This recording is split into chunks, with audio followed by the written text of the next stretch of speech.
Storm Chaser B. Dean Barry, Keystone Prime Weather, and we are right now in Mercer County, Pennsylvania. We are headed north on Interstate 79. During the snow event, we've been getting lake effect snow bands pushing through the region, and we're going to be looking at a large band that's going to be coming in off of Lake Erie here in an hour or so that should make things precipitously worse in the area. One thing I will say is, how could they be worse? Well, they can always be worse. Just remember that. Things can always be worse. We'll pull us up in the double box here. I'm really, really hoping that the audio is live. It should be live. Am I getting audio live? Looks like it.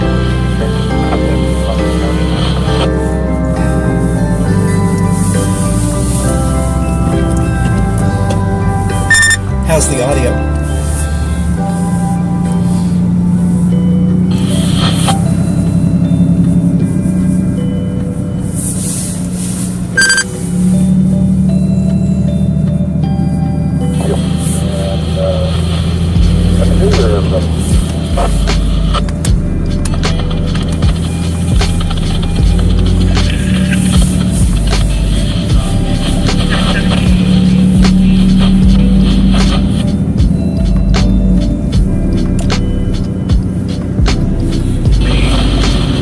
I guess we're good. All right. So just a little bit of a push here on what we're doing. We're on I-79 North. We are headed northbound towards the Erie Lake shore. Things will get worse before they get better, before they get worse. This little lake effect snow band's been persistent and throughout the last little bit. It's been persistent in throughout the last little bit as we've been moving northward. And one thing I will say, I'm not really sure. Any of you guys from PennDOT, I know some of you work for PennDOT, just drop it in the chat and tell me what's going on right now, because I've seen a grand total of one PennDOT truck in the last hour. District 10 doesn't appear to be doing anything at all. Every road is covered, including the interstates. So the one truck I saw was an interstate truck, and that's going to be in the Mercer division up here. Just saw it a little while ago, about a mile before that rest stop I was at. Very curious about that, just to know if you guys are out or what's going on, because none of these roads have been treated. Most of them have barely been plowed. Slick out here tonight.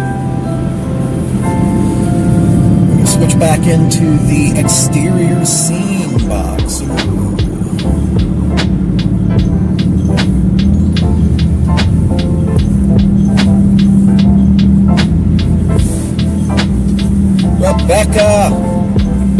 Rebecca Ann Osterling, one of my oldest supporters.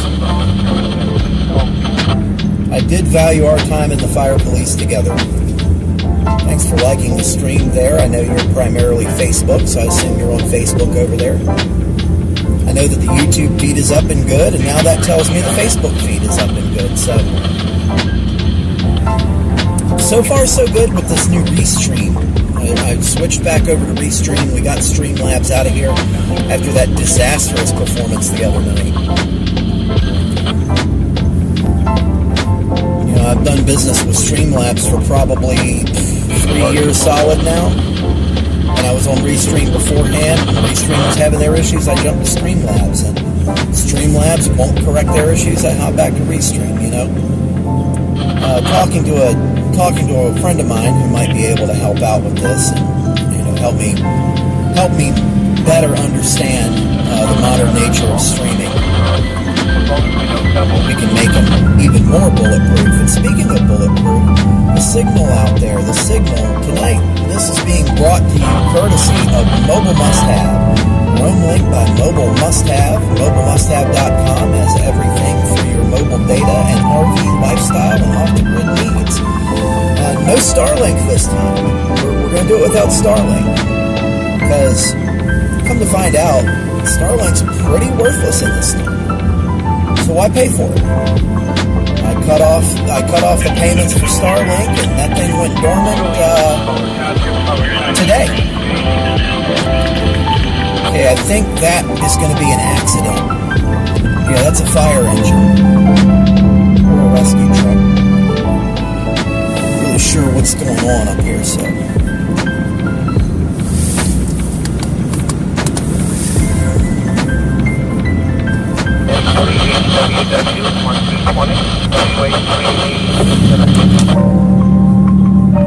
I know there is a car accident up here.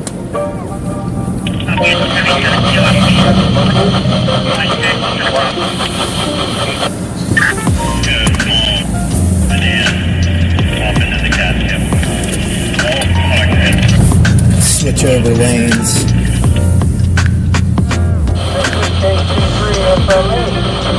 Yeah, there's a minivan down there in the sticks.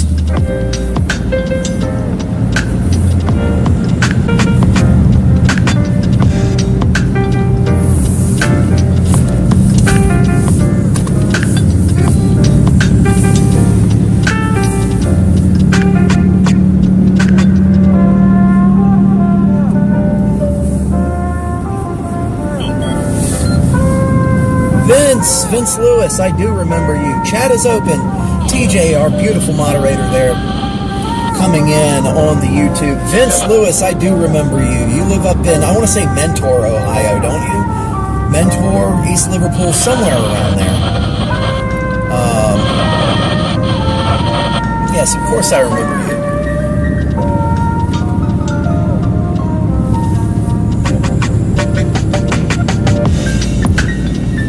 Stay off your brakes, people. Just stay off them altogether. If you need to slow down, just let off your gas and let the car do the rest. Otherwise, you wind up like that guy back there. There's another fire engine. I'm guessing that guy's not injured. And they got big winches on those fire trucks on the front. Usually they're underslung winches. Those rescue trucks have winches. They got them on the front and the sides, usually. I will say, I know some storm chasers. Mentor, Ohio, yeah, I remember my regulars. I know some storm chasers do the help everybody out, drag people out of the ditch stuff. More power to them, I say, more power to them. But you got to have the proper stuff to do that. I have enough stuff for self-rescue. I've got traction boards, I've got salt, sand, shovels, stuff like that. I don't have recovery equipment. And I also don't stop when the fire department or the police are there. Maybe if the police are there, but if the fire department's already there and they got rescue trucks, I don't stop. So I'm just going to get in their way, and they have much better stuff than I do anyway.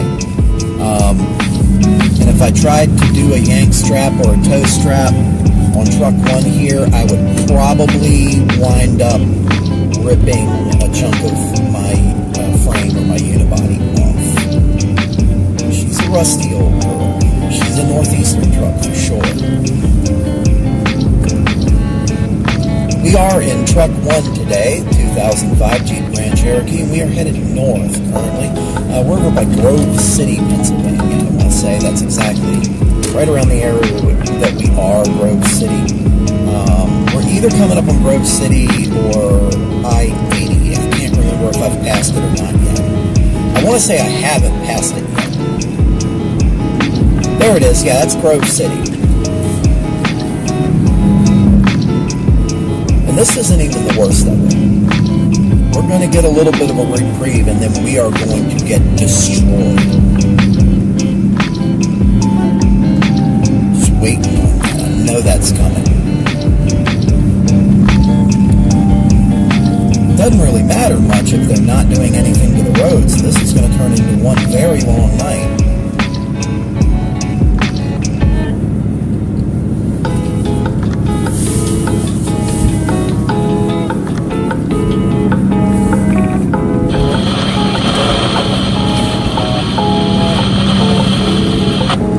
Storm spotter now and Skywarn. Congrats. Did you just get your storm spotter license, or did you link up with that Northeast Ohio Skywarn group as well? Because I know such a thing is out there. I know they're out there, and I have their Zello radio channel in my radio. I'm not a member, but they let me into their channel. So I don't know. I know they're an independent group from NWS Cleveland up there, but they do good enough. I think they're a paramilitary. We're kind of out of style these days, but hey, each their own. However they want to run their business is their call. Something you'll hear not that many other chasers and people in the weather community say. However they want to conduct their business is up to them.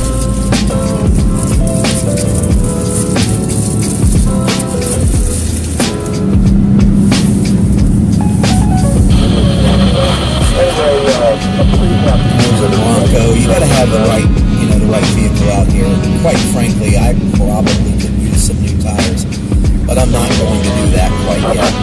I've got one brand new one that's a spare right now that I can have transferred down, and then we can put a good takeoff on the spare rim, so I don't have to buy 3 tires. But I just don't want to do that right now. It's so slick out here. I've got whirlpooled a few times while I've been driving out here. And then everybody else keeps slamming on their brakes at weird intervals. So that hasn't been helping either. That's why I'm only going 38 miles an hour on the interstate. I'm hanging back. Where are we? Because I am hearing Hamburg is getting hit hard. We are not in Hamburg. Hamburg would make this look like a summer day. Hamburg is getting destroyed.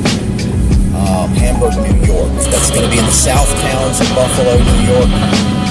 I've been to Hamburg several times. We are now in the lake effect snow warning. My GPS unit is telling me. Oh yes, I see. Well, that's what my GPS unit is saying. I don't see that on the map, but we're still 1 county away or half a county away. But we are headed towards it. Live traffic dealing with about a 5-minute delay. Got about 6.5 miles to the next exit. We are moving slow. We're down to 31.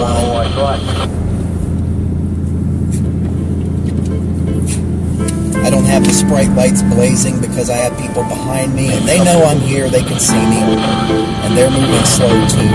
So there's no need to blind them. Now, if there's no one behind me, I usually do have my Sprite lights on and this type of stuff. Yeah, we are not in Hamburg. We are just north of Grove City, Pennsylvania. We're just south of Interstate 80 on I-79, headed northbound. Into the suck.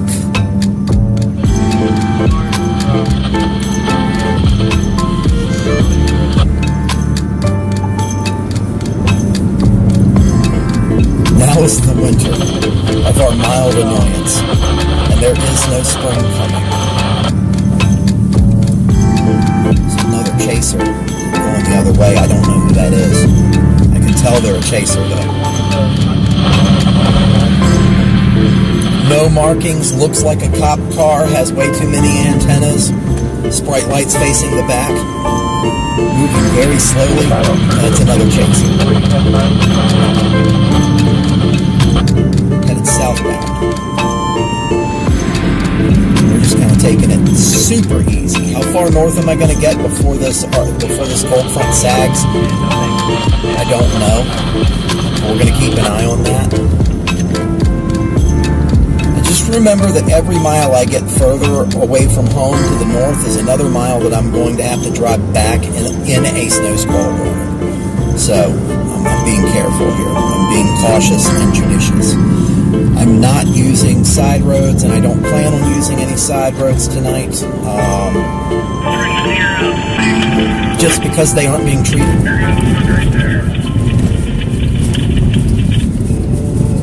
If the interstate's not getting taken care of, those local routes have no chance.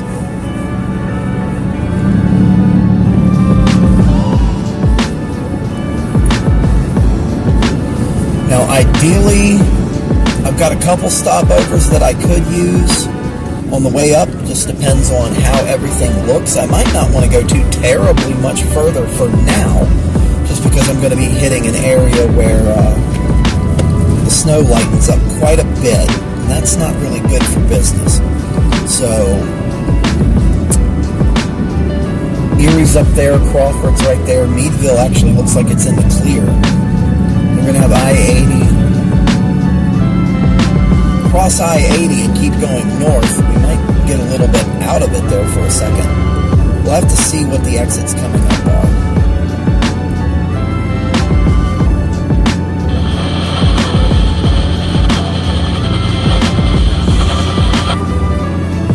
Bill Millington, Bill Mill on the Hill in Findlayville. How you doing, bud? Happy New Year to you. I didn't think I'd be out for New Year's Eve. I said I wasn't going to be, but you know what? This was just too good to pass up. It's too good to pass up. Besides, I am in a way spending New Year's Eve with moderator TJ there, and we're all here together. We're all having a big party. Okay, here comes the I-80 crossing.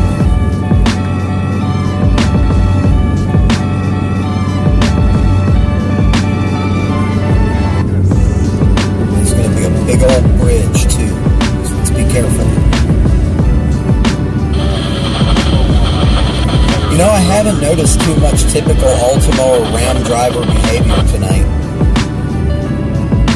Just had one instance of it earlier before I went live on the socials. Had a guy in a Ram just on the back bumper.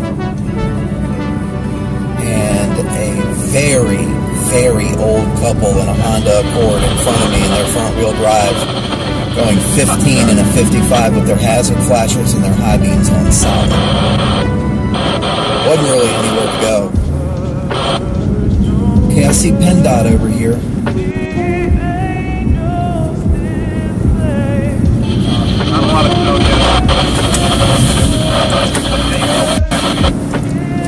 Is everything okay down at District 10?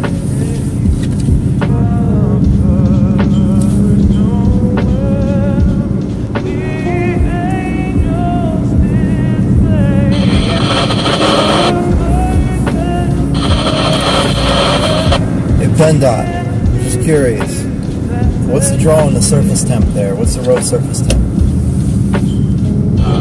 Sir, but I already said it working.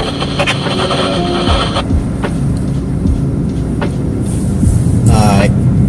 I just come up from District 10 and I ain't seen nobody. I don't know what's going on down there. I figure it's gotta be getting cold though. Yeah, I hear it. It sounds like most of us will be in the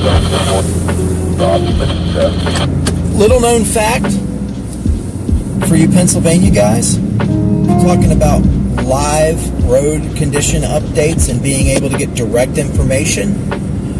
PennDOT has CBs in their trucks and they stay on channel 19. That's the trucker channel, so you can talk to them and they'll talk to you back. I had a girl in a Ram try to pass me on a stop sign a few hours ago. Yeah, that chaser was Jaden. Oh, that was Jaden Pappenheim? Jaden Pappenheim was going the other way. He must have just had the back of his light bar on, because he didn't have anything running to the front. But it looked like a Tahoe. It didn't look like an Explorer. Yeah, I know he has an Explorer. But he has been in the region the past little while. That's okay. If he's going south, I can go north. So that's fine. Okay, towards Erie, nice city. That chase was doing, yeah, I know about his truck. Yeah, usually it's not the women in the Rams. Usually it's the 29-year-old, 35-year-old guys. They got like sleeve tattoos. They're doing a quick half cycle.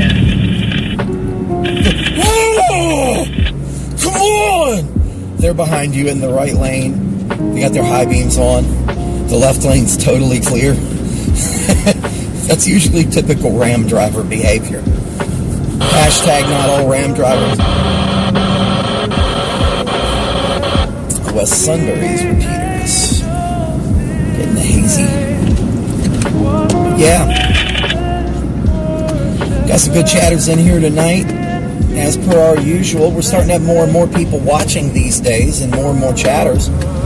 Love you guys. Thanks for coming out. Let's cut that heat back a little bit. Not too much. Can I feel I can feel the sticker attached to my hand. There we go. That's from the tobacco can.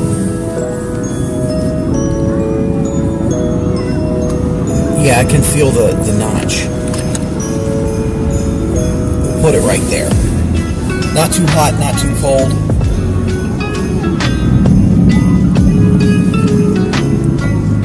It's A-OK.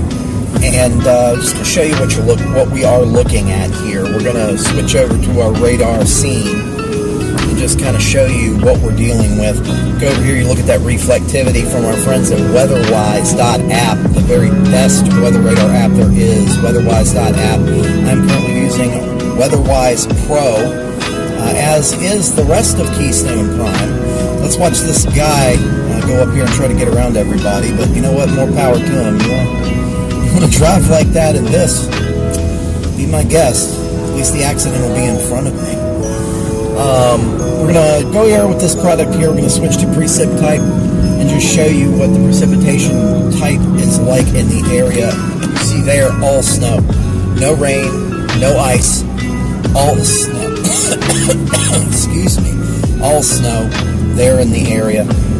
We can see that. I'm going to leave that precip type up for a little bit. I heard a ding-ding. I don't know what the ding-ding was.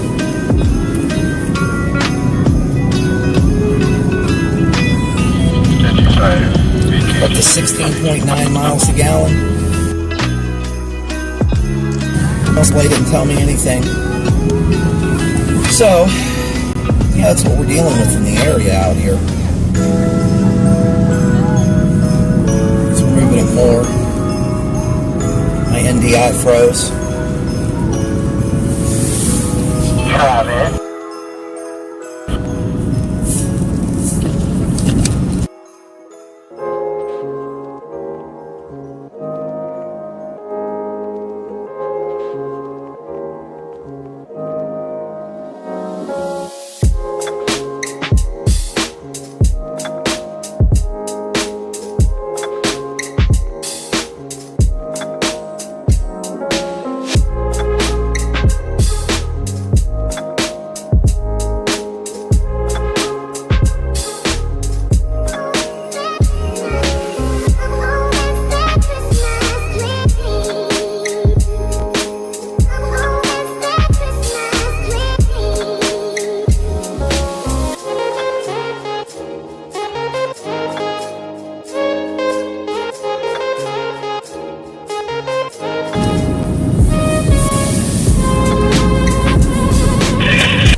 Sorry about that, guys. I think there was a low signal area. My camera conked out. Hey, Wayne Grant. Thanks for subscribing, bud. Thanks for subscribing. Thanks for coming by. Thanks for sticking around. So, for those of you just coming in, we are on I-79 North. We are currently north of I-80. There's just a bunch of nothing up here, so I'm sorry I can't really tell you where I'm near. But we're north of I-80, just north of I-80. We're headed north. So we've been getting more and more into these lake effect snow bands. I'm waiting for that crusher to come in off of Canada because I can see it north of the lakes on the radar. And once it crosses over those waters, it's going to just develop snow like you wouldn't believe. The nature of lake effect is going to pull it all the way down here. Don't really want to go too far, but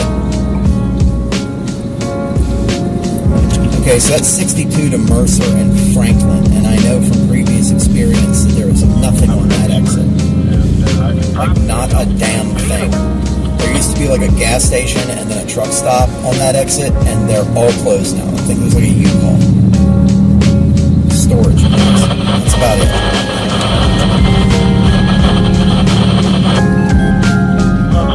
Upstate New York, up by,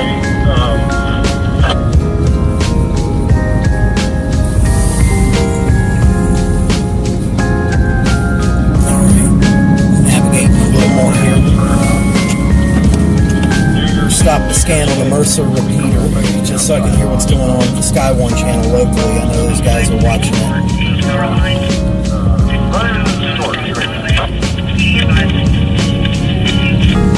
It's not too bad out. It's as far as the snow itself is concerned. It's just the nature of the roads right now. At least PennDOT is out and they're treating. I can tell. I can see where the salt's been thrown across the snow.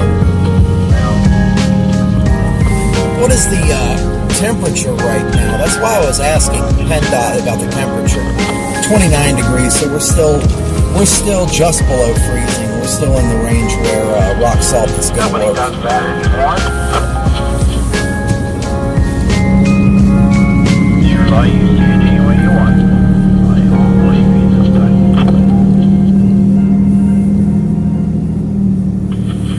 And see if I make it up the hill here on 208. What music is on?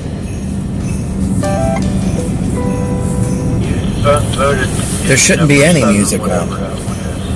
I don't have anything. I found it. I should, but I don't. There we go. How's that? I believe that's Newcastle, so that's good. There we go. Yep. And Burger Black. Once you used to be voted back and forth between Yeah, 5 and just 6, to any 7, viewers, 7. if I'm ever on and you hear me talking like a lot, but you can't tell what I'm saying and there's music blasting over it, that's usually because of some oversight on the production board. Bear in mind, I am my own producer, so I don't see everything. Just, let me know. Like Burger Black, just let me know. Can you turn the music down a little bit? I didn't even know music was on. So, you're getting that making fence.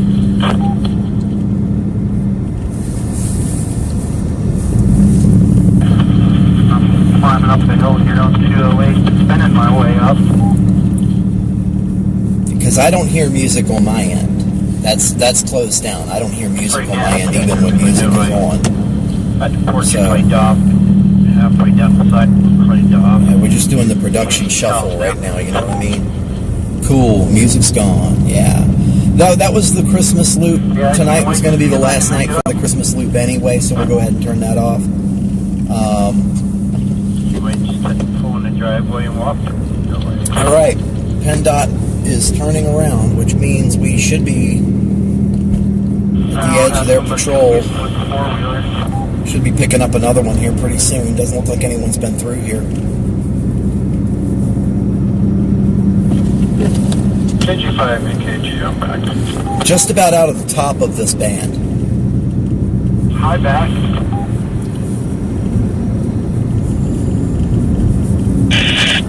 Just about out of the top of this band. Out here, back up, which would have been almost 5 years ago. The trucks aren't even keeping the roads clear. Surprised me a bit. Yeah, this is pretty bad. There's a couple of times last year things got a little bit dicey, but I don't think it was ever this bad. Yeah, they're talking about it on the Mercer County Skywarn net right now. My wife had to go to Clement, which I'm enjoying. It takes me about a quarter of the time, to clear where she needs to go. But, by 2 hours later, already covered up again. And, yeah, I mean, this has just been nonstop. I think Meadville would probably be a halfway decent staging point. It's just out of the snow band to the north. It's not too terribly far from us. I don't want to be rooted in the center of Erie when this thing comes up across I do shore. have a blow. I rarely pull it. It's more of a pain. Get a little bit of man plow. If you've got a big flat driveway, you'll be able to clear it, in a matter of minutes as opposed to, even the widest one, screen drop for a second. You'll be able to get out there with, 48-inch blade, basically. You are the 8B that's pushing it, but that's all right. The snow that we've had this year has been pretty light and fluffy, so it's all.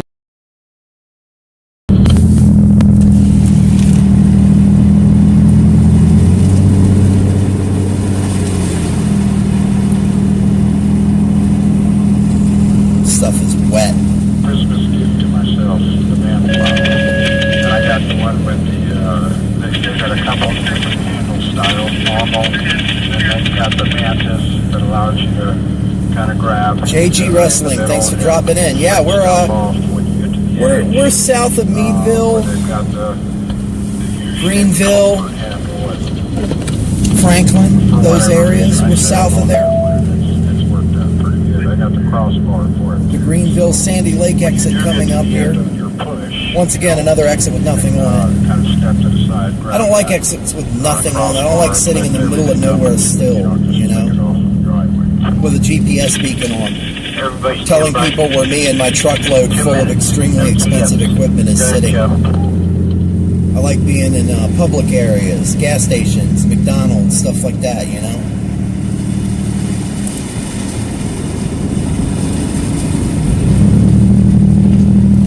That was a damn fine burger earlier.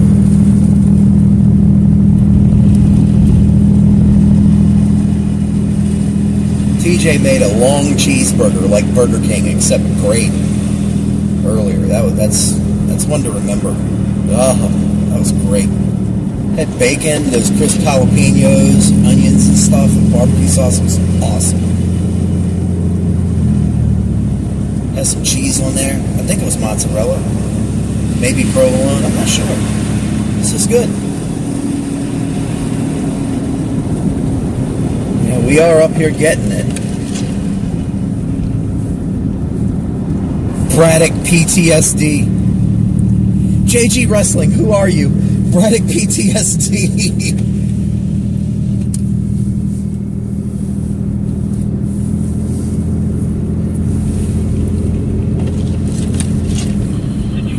Out. Only my job understands me. No one understands me other than my job. And these mean streets understand me like I understand them. Yeah. An empty, dark exit with nothing around that everyone knows your location. Yeah. It used to be a Goosebumps episode in the 90s. Now it's just every streamer. Probably his repeater bears something. He can't get into the repeater or his repeater, so give him a minute to see something. But yeah, back in the 90s, that was a Goosebumps episode. Now it's just totally normal. So I don't know. Well, it's kind of cool if you get to me. I don't even want to think about doing my driveway. Sup, bro? Gravel, that would be a nightmare. I would think with any. Check out my one tail light and no mud flaps, bro. But yeah, my blacktop driveway is good and smooth. I mean, you can probably. Of course, there's the truckers. And you'll have it clear in 2-3 minutes.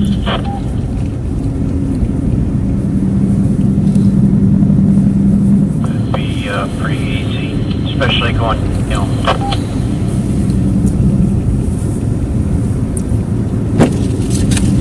Either way, just heard you guys in there checking in. I'm about to pull back into the driveway and settle down for the Normal evening. until you're streaming from the back rooms, yeah. Cook some dinner and somehow my Wi-Fi still reaches there, and that's the power of Roamlink by Mobile Must Have. The Peplink BR1 Mini 5G router handles both your 5G LTE needs as well as your Wi-Fi connection.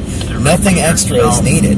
Although you can land port them to a Starlink or any other form of internet. They make a great backup or primary. Give them a visit there, Mobile Must Have. Roamlink by Mobile Must Have, mobilemusthave.com. Give them a visit today. Is Tanny's open tonight? What is it? Is it a Tuesday or a Wednesday right now? It's a Wednesday. Which I doubt, but if I have to be that hour, I'll I think Tanny's is closed on Wednesdays, actually, or maybe it's Tuesdays. TJ could probably get through that information. I can't really get it right now. Tuesdays or Wednesdays, Tanny's is closed. He takes like 1 day a week off. The guy's literally there every day.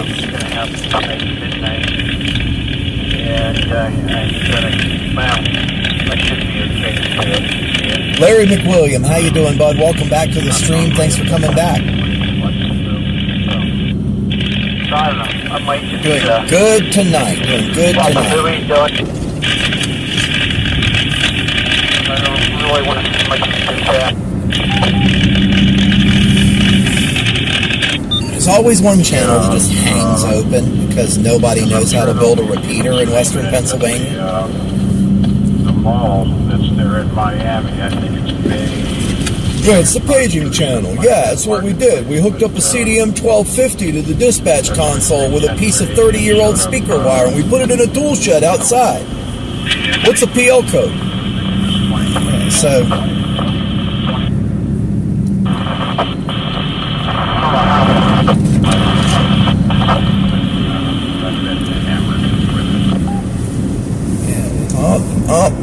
little slidey there. I specifically took truck 1 because I've been taking truck 1 more and more, and on the regional severe stuff it's really good, but I take it on snow because, well, realistically, if I slide this into a guardrail, it's not going to cost too much to fix it. You know what I mean? The junkyards are full of them. I can get doors and fenders and quarters and everything else I want at a junkyard pretty easy. Tanny should be open. Kitchen closes at 8:30 and online ordering shuts down at 8. Okay, so there's your answer. Tanny's closes at 8:30 in the city of Butler tonight. Kitchen shuts down at 8, so he must be closed Tuesdays. That might have been. I know he's closed one of those days. Yeah, Dragon against Meadow. High SWR finals. Yeah, if I put this into a guardrail, there's lots and lots of parts available for cheap at junkyards. Good deal stepping away for a bit. Something gets hit and it gets banged up too bad, I'll just go get a replacement panel, throw it on there, and then get a replacement panel, take it to my buddy's house, sand it down, get it flat, and then shoot it with black tractor paint and put it right back on.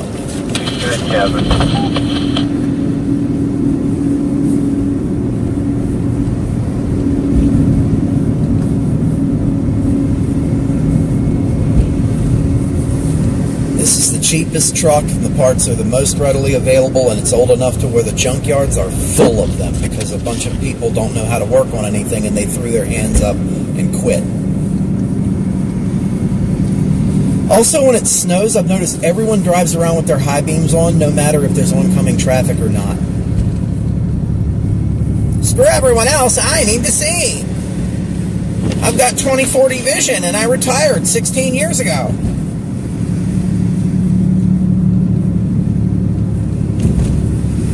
Man, it's getting nastier. Like, the road conditions are dog shit. We're after the first 10 minutes of the video. I can curse now. But I do know the center line's like right there because that's where the tire track is worn through.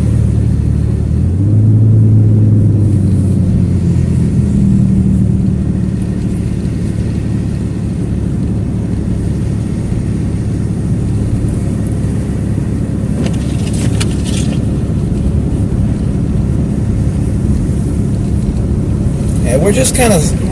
oh, look, there's PennDOT. I think it's PennDOT. See, I see Sprite lights. And in true fashion, they made it so that white flashes with their green. once again, copying the Keystone Prime. And I don't blame anybody, by the way, and that doesn't make me angry or whatever. I don't care. I actually like that. I popularized those lights up this way anyway. I'll be honest about that.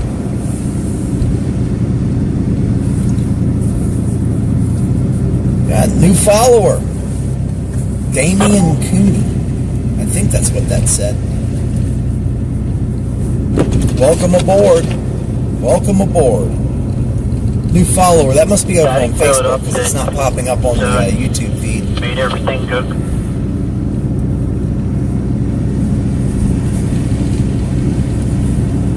Every person helps. I'm going to say that. Every person helps.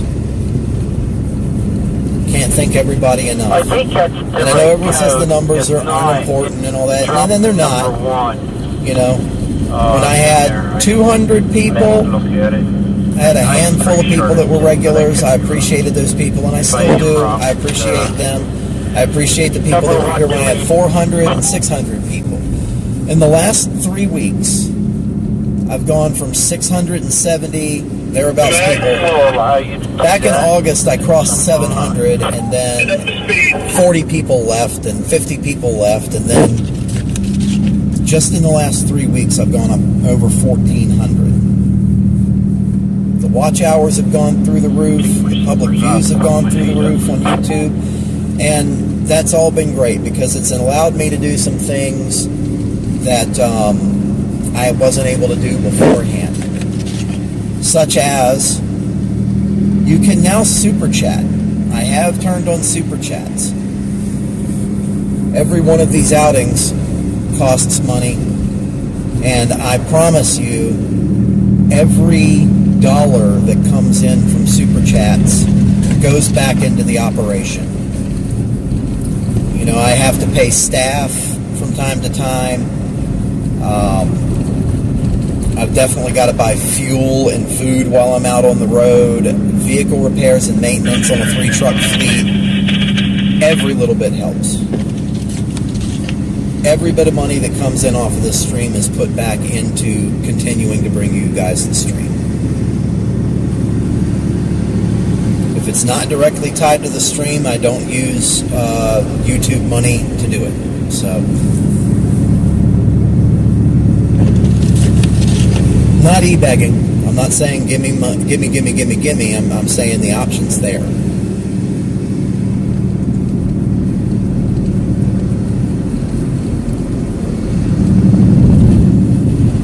Channel also has memberships now where I'm going to be doing members-only videos. There's currently only one members-only video up right now when I was house hunting last week. We're going to get, I mean, that's what we're looking towards in the new year, especially 2026. We're going to be going full bore. We're going to be out in the field more. We're going to be doing these live streams more, and we're going to try to get into a real house and not an apartment. Just get into a house, and everything helps, man. Making some video sales here lately. I've been happy about that. I just followed you on Facebook. I love watching your stream. Stay safe, man. Hey, thanks, bud. Thanks, bud. I kind of thought that was you over on Facebook, and then you ported over to YouTube to get on the chat. That is awesome. Thanks for being here.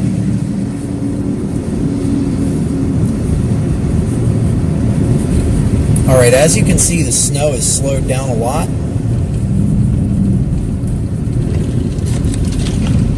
You have static. I'll tell you that now. I never. It just come across that static. The snow has slowed down a lot. Now, let me tell you what I'm probably going to wind up doing. So yeah, you got a lot. Probably going to make it to Meadville, up here in the zone where it looks like we're pretty light on the snow or possibly snow-free. Make it up to Meadville, because that's the closest place with a gas station.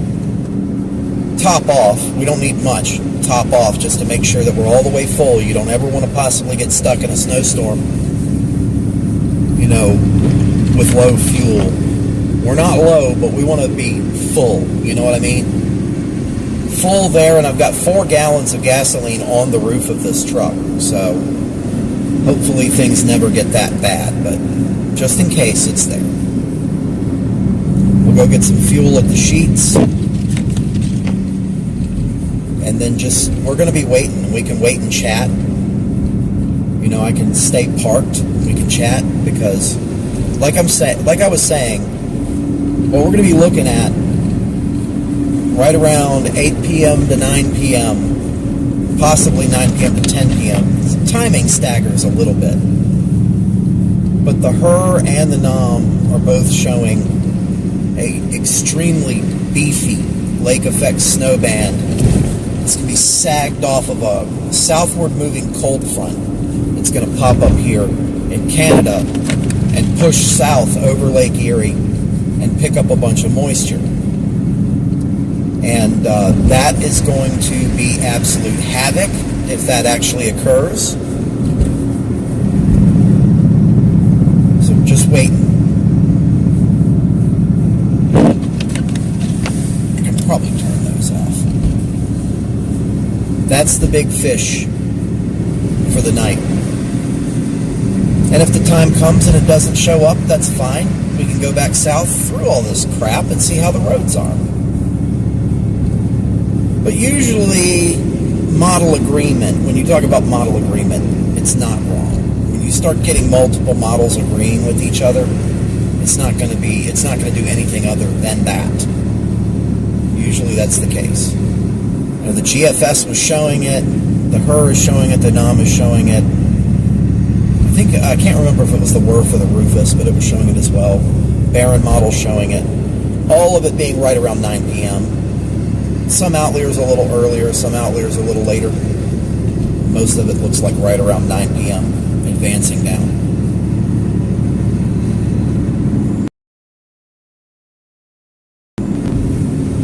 And waiting for what's in store for 2026. My man, you and me both. You and me both. I think getting into a house with a garage,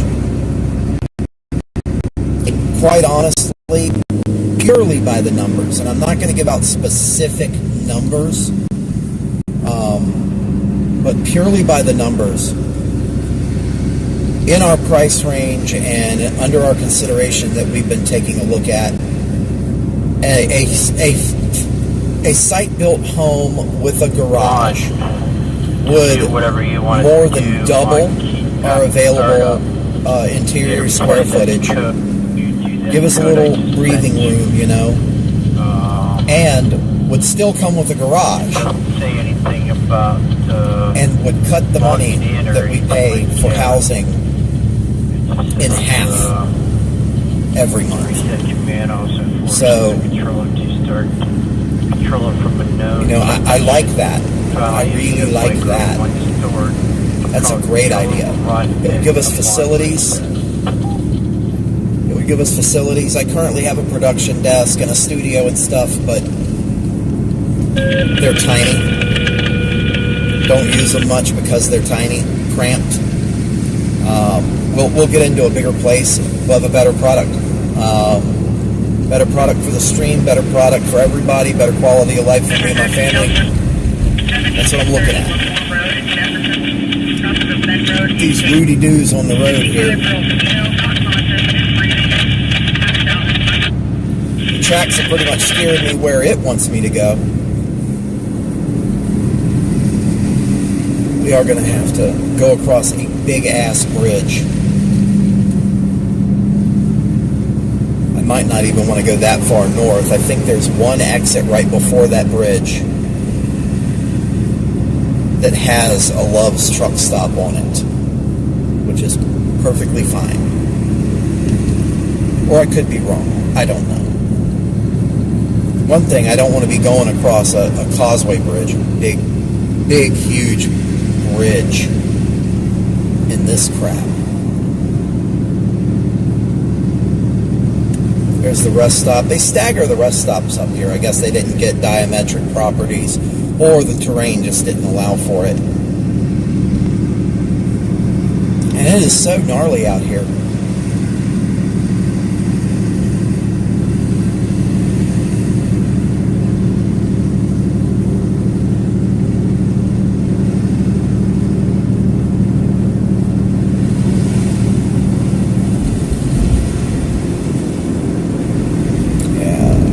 It is sketchy. This is sketchy right now.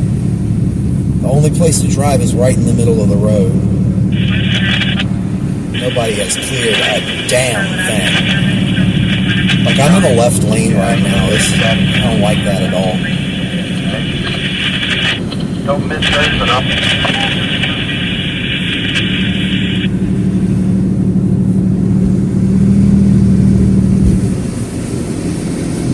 Ease off. There we go. Just got to get in the groove, you know what I mean? You got two pictures in mind. Back in the right lane now. It'll pass through. We should be just about out of the snow.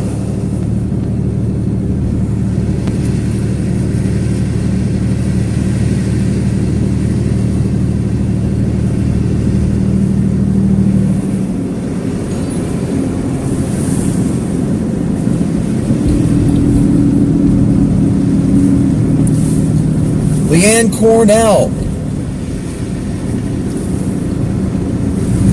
Cornell, welcome to the stream. Thank you for subscribing. Thanks for following along here in Truck 1, the 2005 Jeep Grand Cherokee.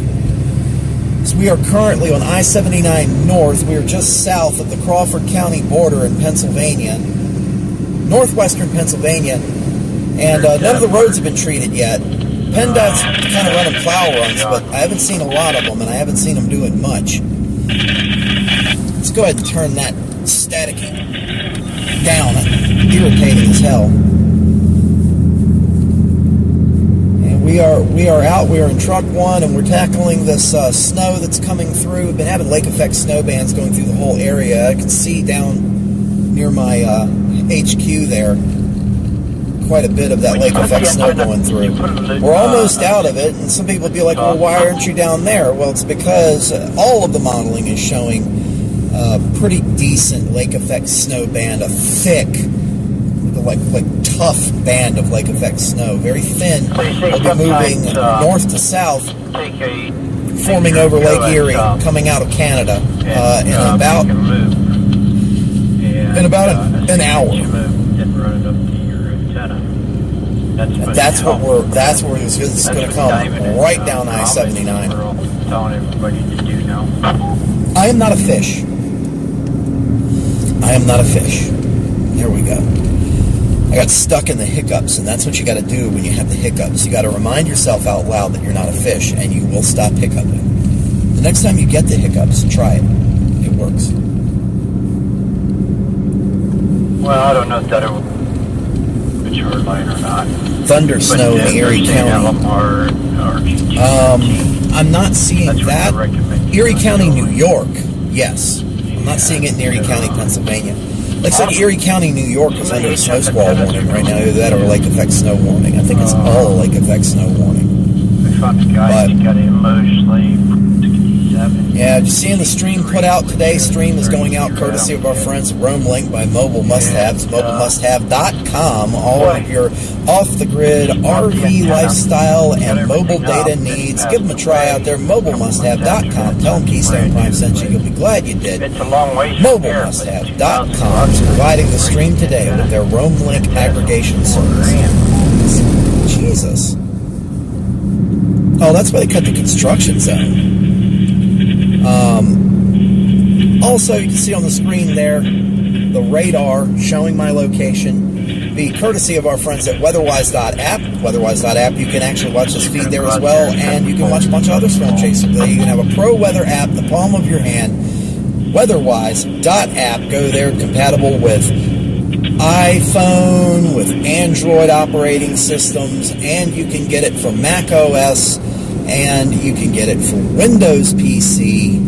With the Pro version and the Plus version, you can get access to those computer versions. There's also the free tier is great. The free tier can be used by just going to the browser. Weatherwise.app, they have the browser link there. You can use that with the free. I've never got the static like I have the last few years. Oh, also nice little reminder. Go see our friends at Tanny's Pizza. They stop accepting online orders in 4 minutes. If you're in Butler, Tanny's Pizza They're accepting online orders for 4 more minutes. They shut the online orders down at 8. They'll be open till 8:30 tonight. They're open Wednesday through Monday. Penny's Pizza. Try them out. You'll be glad you did. Getting quite a deal of wind coming through up here. Quite a deal of wind.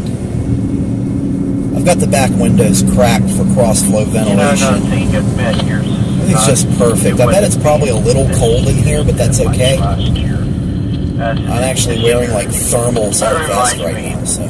God, I gotta give somebody a phone call. I'll catch you here in a bit if he's not entertaining. Yawn. Watching TV or something. Gas, exit 141 at the Citgo. I think that's what I'm thinking about. I kind of my brain forgot. I think there's a Love's over here, but I don't think they're on the sign. But I definitely know that country, what is that Red Barn Citgo is over there. They'll probably just go there. I don't really want to go across the bridge into Meadville. So I don't want to get too far stranded when this thing pops through. It's already bad enough. And it's possible that that's what PennDOT's really waiting on. Why would they go out and clean the roads off right now when it's going to get even worse? Geneva and Cochranton, the exit is 1 mile from now. I can give my foot a little bit of a rest. Roads look pretty clean.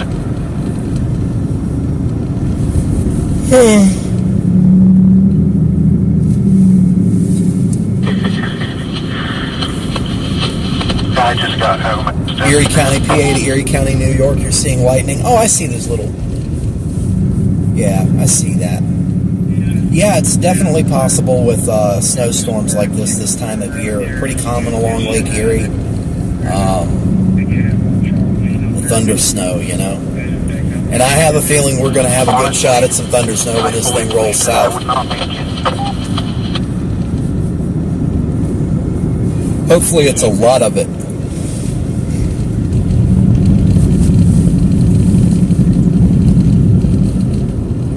The whole movement of ice particles thing being surmised as the cause of lightning static discharge.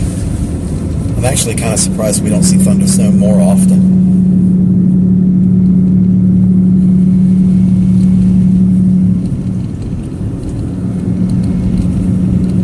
Yeah, you can have it.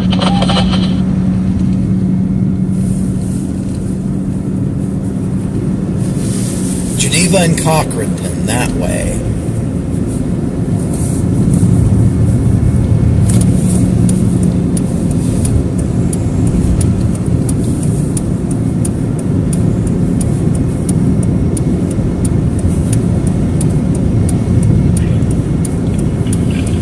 Guy dragging a trailer. I think that's what I'm seeing.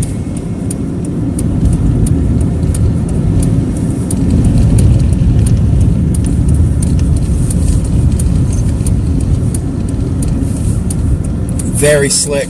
No, it's just a big pickup truck. Very slick. One or the other of these is an edge.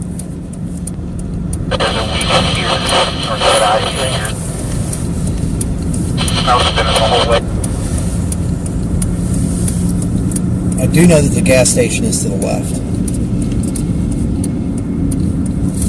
It's been a while since I've been up here to this exit.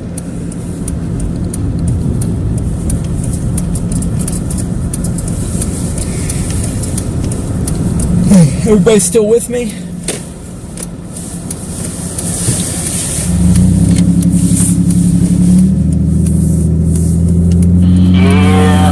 I guess you do.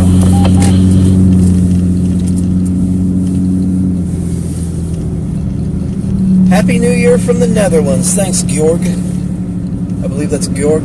Yeah, Georgette. Georgette from the Netherlands? A Georgette from the Netherlands? Huh. Awesome. Happy New Year. We're out on New Year's Eve covering this snow in Pennsylvania. I also can't tell you, man, here lately, there's been so many followers coming in from different places that I never thought would care about the weather in Pennsylvania. I've got people now from the Netherlands, from the UK, from the Irish state, from was that one guy from the other night? Yep. All right, here's the go. So that's just the generic sit go.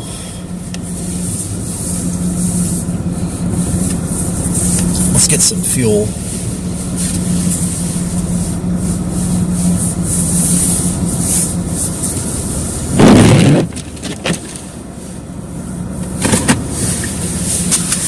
We'll get some gas.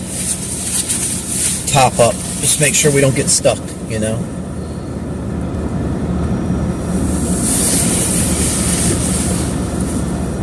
D4, watching from Michigan. Love seeing the international people watching. Absolutely. Absolutely. Give you a little bit of a view of what's going on there while I get some gas. Here, have some music.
Okay, everybody, I am back. It's not only seeing weather, it's also supporting the creator. I appreciate it, Georgette. I do. We just got the ability on the YouTube channel for that. We opened up super chats. I don't know if they're on the screen or not. Couldn't tell you. Still kind of learning how all this monetized YouTube stuff works.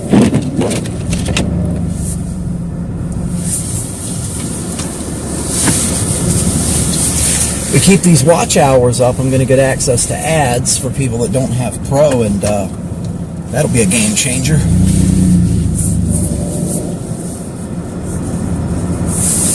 what I'm going to do. I'm going to put it right here.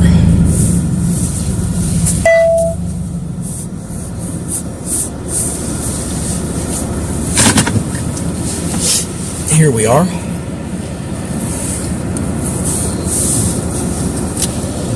Roll those windows up. We can chat a little bit. So how's everybody doing tonight? Kind of hanging out, having a little bit of a chat stream. I'm just going to shut down because I don't need the truck to be running for this. We are waiting, however, on this band to come through. I see we're still on precip type. I want to switch out to reflectivity, and let's bring it back and go to the radar scene. We'll show you more of what we're talking about here. We're going to pull up weather-wise on the big screen. So we are up here. And see this stuff right up over here? That stuff right up over there. It's going to be part of a sagging surge that's coming down. And that's what we're looking at. If we square this up with the radar only, it gives you a good view. And we can take a look at the overview further out. No, we're going to see that fill in. And it's this little bit right up through there. We're going to be pushing in off of Lake Erie soon enough. And then, if the prophecy is to be believed, that's when all hell breaks loose.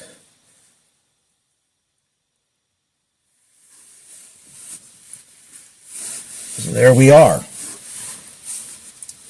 I'm going to put a blast on X.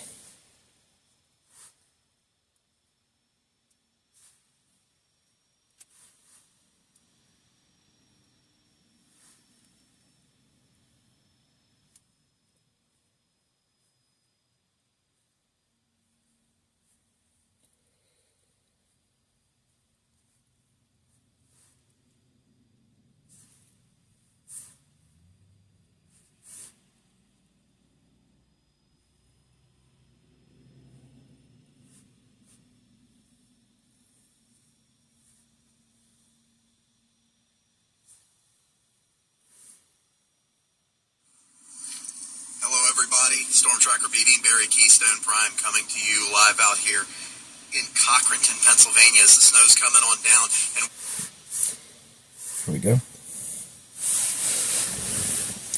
Just got to get that posted.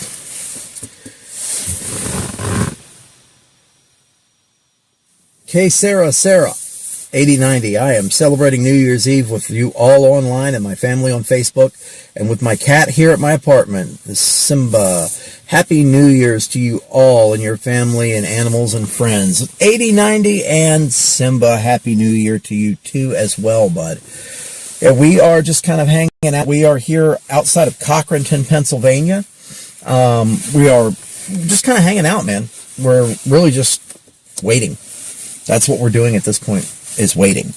I might go in this gas station here in a second and take care of some business. We'll talk to the guy inside. I like to talk to people when I come out and, see how they're going to take what's going on around them, that type of thing. Maybe refresh my coffee. Hey, how about this? How about this for irritating? Everybody's got those little life annoyances, Those are one of the things that brings us together the most, the human experience. It's those little life things that happen that are annoying. I made a whole pot of coffee, and I filled up my Ocean City Surf Rescue mug with coffee, and I had this big green Stanley thermos sitting there, and I filled that up with the rest of the pot. And then after I poured it in there, I noticed that the outside felt greasy, and I looked at it, and there was stuff floating in it. And it occurred to me that I was going to wash that, and I didn't. So I had to dump out a whole thermos full of brand new coffee, and I don't have any coffee with me now because of that. So I am in Oil City, not too far from there. Yeah, you're not too far. Oil City's going to be over there, what, about central point of Venango County? So you're above Interstate 80. You're in that 80 band. I'm not too far from you. That is correct. Matter of fact, look here.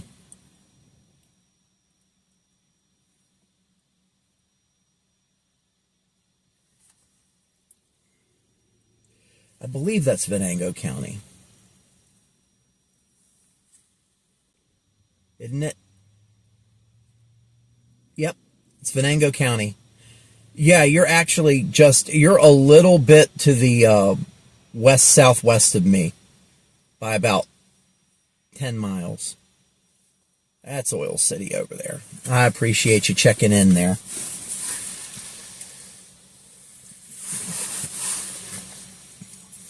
Appreciate you checking in. Always. See, we've been doing more and more of these streams lately.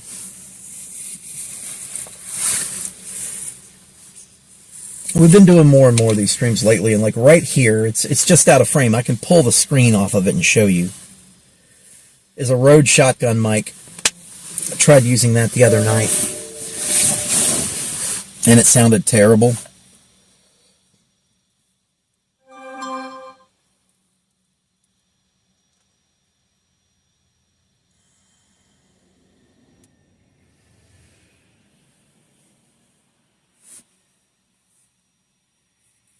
One second.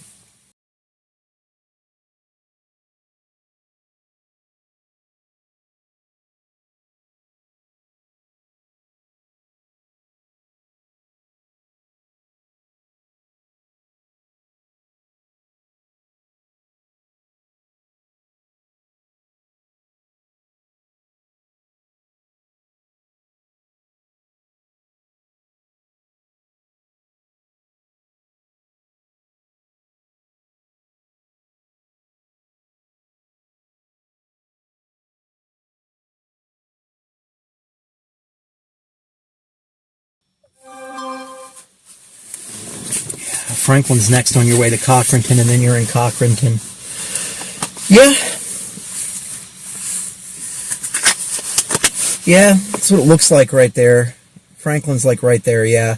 I've been through Franklin. Franklin's a beautiful little town. It's like what you think of when you think of like a little rural town, but it still has everything. It's too much these days in this area, especially when you get down near Pittsburgh. You got all these places that used to be these quaint, great little towns, and then everyone left because there was no jobs, and the steel mill closed, and all this stuff, and they just kind of turned into roached out holes, just like burned down buildings and stuff that's abandoned, you know? And it's good to see that didn't happen to Franklin. Franklin's really taking care of itself. TJ would know. We were in a little town, and I can't remember the name of the town right now, in Mercer County. I want to say it was the city of Mercer, but I could be wrong. The city of something. And we went to a festival back in the fall, and it was a great little place. The McDonald's was weird, but it was a great little place. I love watching snow drivers, storm watchers. I drove in a bad blizzard, Edinburgh area on the highway. I was hanging out on the Jeep, wiping the snow off because the wipers wasn't wiping it off one year. It was a lot of snow coming down fast. Yeah, I've been in those situations. It's the worst is during the severe storms. They will just inundate you with so much rain you can't do anything. Guys, I'm going to step in here really quick. I'm going to hit you with the lo-fi, and I'll be right back. We can keep chatting until whatever this thing is grows and makes its way down here. It's still trying.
Am I still live out there right now?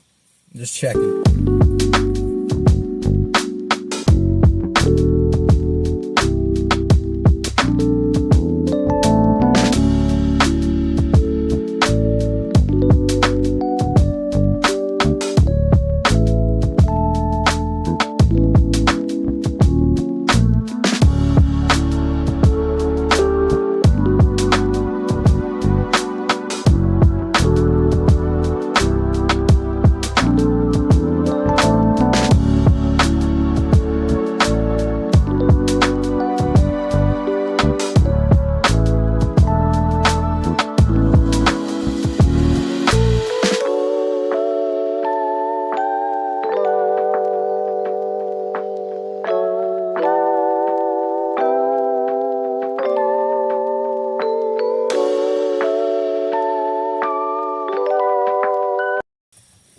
I'm not sure what you mean by the binoculars on the map. Are there binoculars on the map? Let me take a look.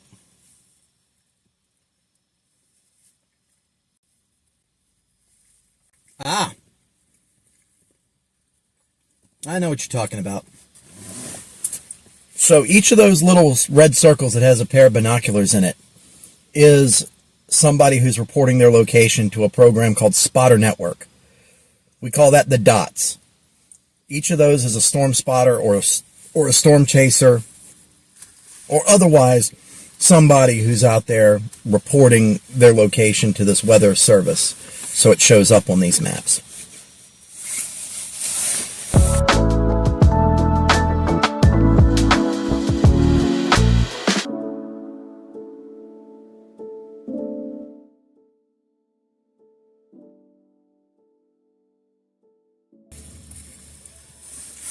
All right, let's go about there. How's that sound? I'm not drowned out, am I?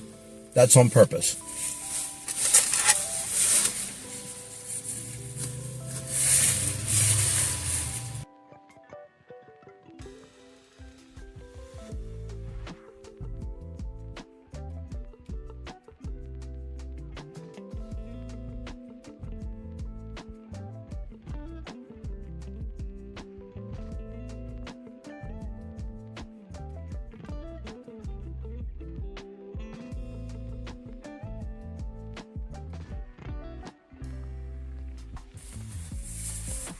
All right, so the blue H's that you're seeing out by Erie, the blue circles with the white H in them, what that is HazCams. That is a Skycam tower network, traffic camera network, that kind of thing. It's run by hazcams.com, and you can click on those and it'll show you, not on my stream, but in the WeatherWise app. So this stream is sponsored by weatherwise.app. I'm a WeatherWise Pro user, and you can pop that up on the map, and then when you have that popped up, you can click on them and it'll bring up a view of the camera. And some of those H's as well. No, not the H's. When you go into WeatherWise, you'll actually also see like people's pictures, and those are storm chasers. And you can see the views from there as well.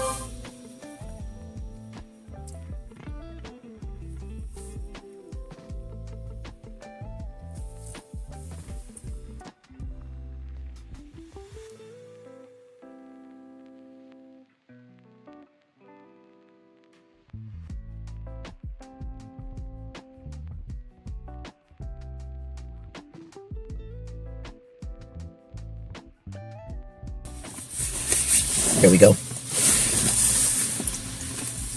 Here, Happy New Year to go. Absolutely, absolutely. And TBC, yeah, no problem. Always good to answer questions for weatherwise.app. Sponsored by them. They've been great to me. I mean, it is a premier weather app too. It's like the best of the best. I'm a big fan of it.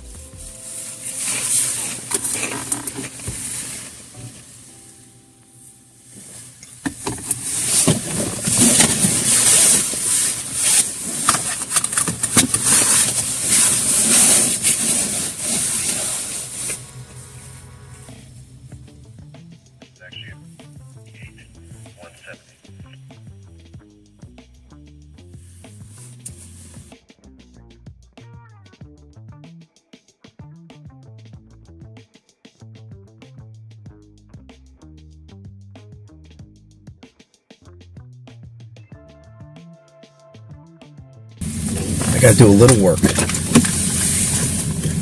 This isn't too bad visually.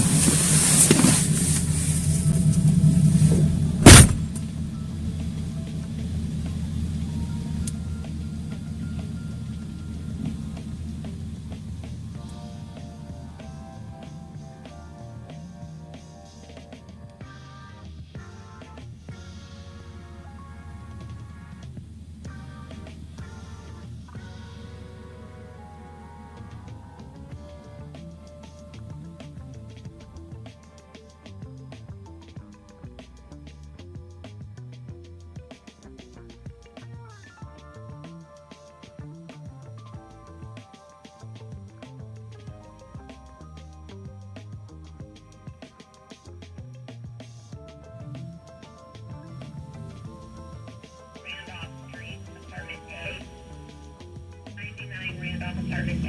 You're checking on a Carol Steele, 75-year-old female. Her brother-in-law has been trying to get hold of her for not answering her phone.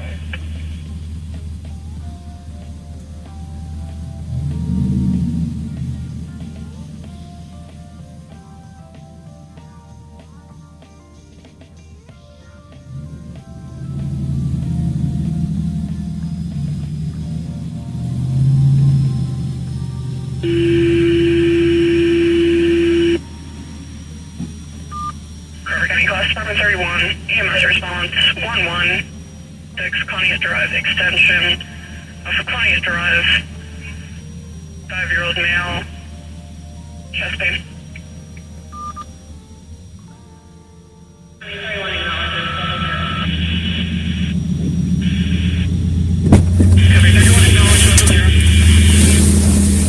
Alright. There we go. Alright.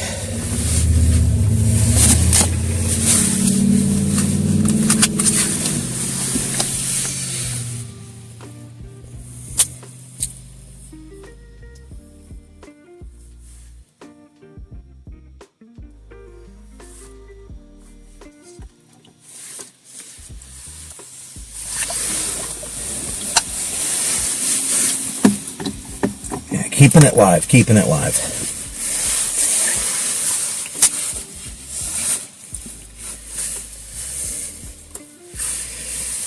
Alright, we're still looking at the same map. It's barely moved, but we're just waiting on that kick from that sinking cold front. Let's pull this up.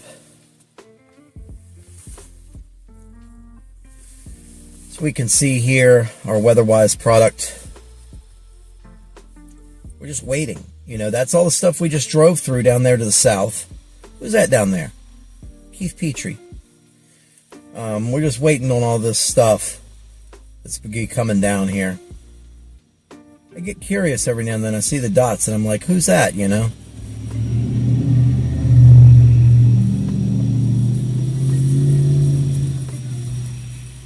That's probably Logan or Sarah. That's Sarah. Andrew Ditch.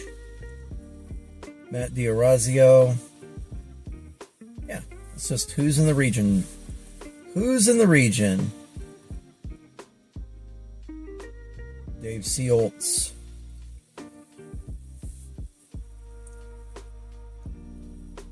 Pull it back in. Let's take a look at some of these.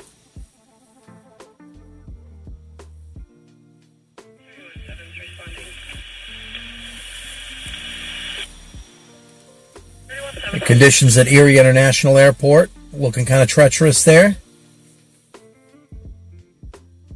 Lots of wind, you can tell.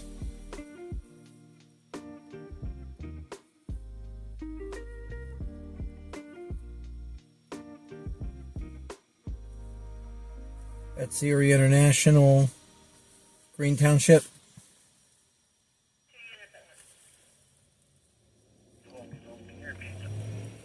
All right.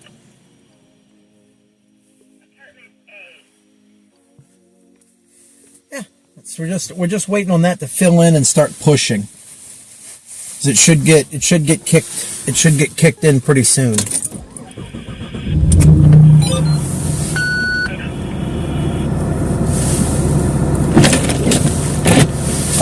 icing up. Windshield wipers are icing up. Let's get that taken care of.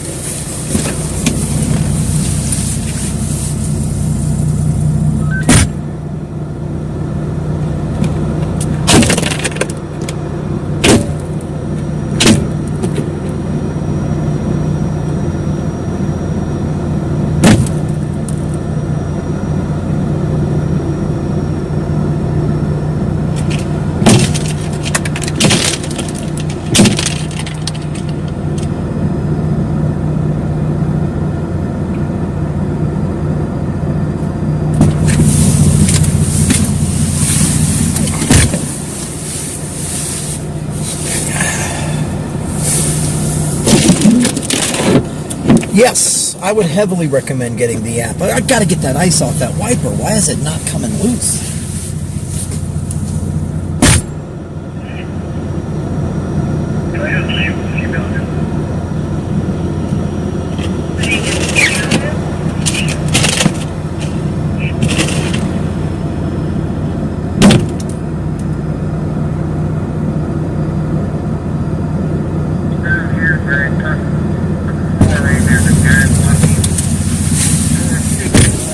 Okay, there we go. Yes, I would always definitely recommend that app. Very good app, weatherwise.app. You can go to weatherwise.app and actually you can get a browser version of weatherwise.app. I don't even think you need an account. It's just at weatherwise.app and it says launch browser window. It's available for iOS and Android operating systems. They do have a free tier, so it doesn't cost anything. iOS and Android, as well as the browser app. Now, if you get a Plus or a Pro, it brings in, that's a subscription base. It brings in a huge amount of tools that you can use. Perform service. Yeah, I'm sure I will. There we go, 29 degrees out, just below freezing. But yeah, the Plus and the Pro tiers are subscription-based, but they're not required. And those tiers will give you access to a ton more tools, as well as a dedicated desktop app. Weatherwise.app, proud sponsor of the channel.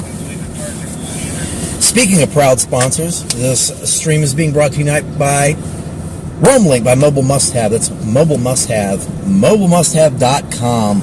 Our friends have provided Keystone Prime with a Peplink BR1 Mini 5G router and service for every truck in the fleet. There are 3 trucks in this fleet, technically 4, but 3 pull the heavy work. And each one of those is a router provided by RoamLink by Mobile Must Have. Combines all major cellular services, all 3 major cellular services into one rock-solid signal to get your stream out there. And if it can get this stream out there, it can definitely handle your kid playing video games on it while you're on vacation. So, mobilemusthave.com, RoamLink, the 4G aggregated service. I had that for a while, and it was really good. I had a Peplink 4G LTE mini transit router. It was really good, but the 5G is even better. And on that 4G tier, you pay for the service, and they don't even charge you for the router. They send you the router for free. Just as long as you send it back when you're done, you're fine. That's been my experience there. Great sponsor, great to work with.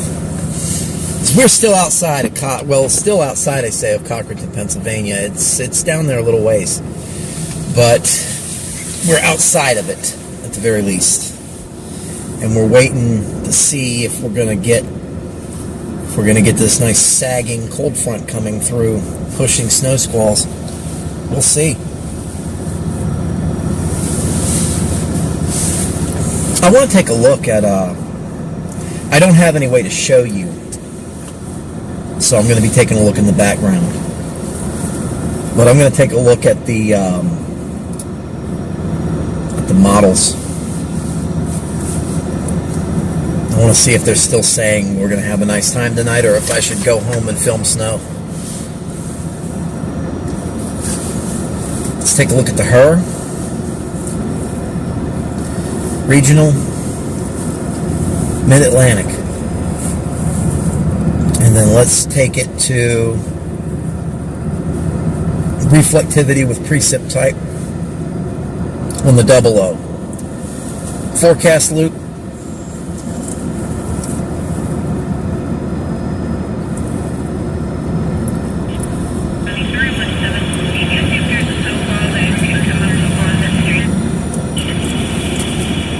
Oh, it changed. It changed its position. Changed its position. I tell you what I'm going to do. Melinda Coover just subscribed. Thank you for coming in, Melinda. Thank you. All right, so taking a look at this modeling, the latest modeling trends here, I'm going to get back closer to home.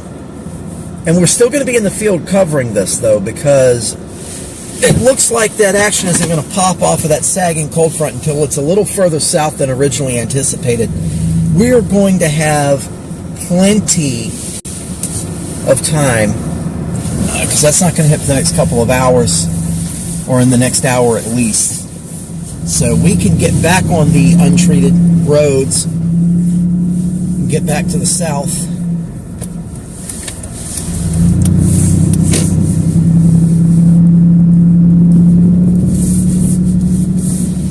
We'll get back on I-79 and head south. We'll see if they've improved the conditions any that way. And we will be staying live. Thanks everybody for coming in. Thanks for joining the stream tonight. All you new people, thanks for coming in again. It's like every time I stream, I get more and more new people, and I'm liking that.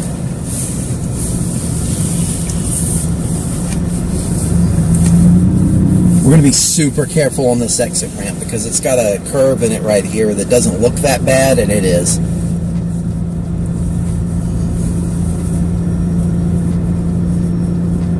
A big shout out to one of our other brands here that we feature on the channel, Tanny's Pizza, City of Butler, Tanny's Pizza. They just closed about 15 minutes ago, so don't go calling them now. But yeah, City of Butler, great pizza. They're open Wednesday through Monday, closed on Tuesdays. Tanny's Pizza, give it a try. Authentic local pizzeria. It's got that great 1987 flavor that you miss. You know what I mean?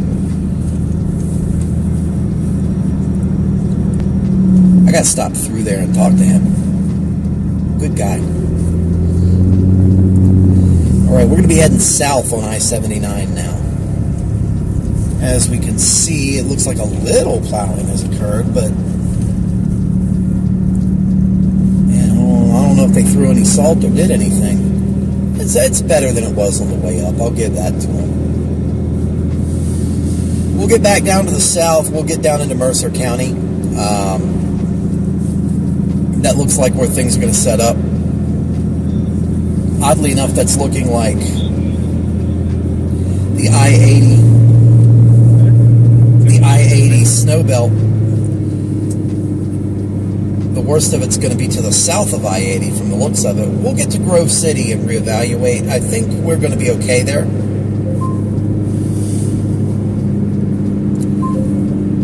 Road closed. Did they close 79? I guess we're going to find out. 3.4 miles.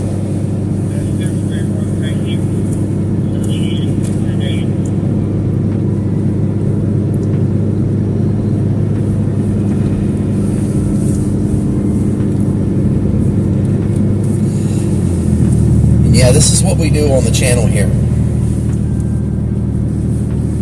This is what we do on the channel here.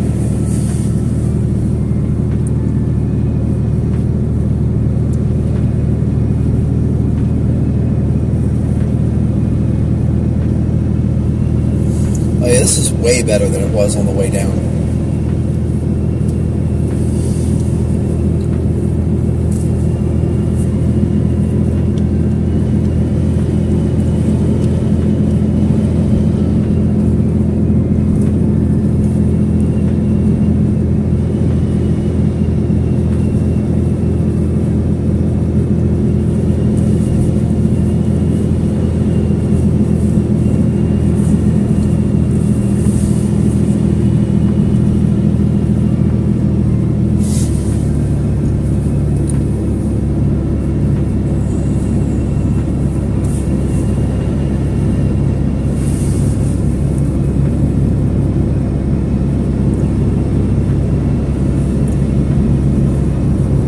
also go down Route 8 heading out of Franklin. It's only about 30 miles from there to Grove City. See, that's the thing, though. Take a look at this interstate. And they just did this. Like, I don't know if they got caught with their pants down or what, but PennDOT just did this. And I just talked to some of their guys on the radio about an hour and a half ago. Like they were late getting out the door. And if the interstate looks like this, I know on the way up the state routes were completely untreated.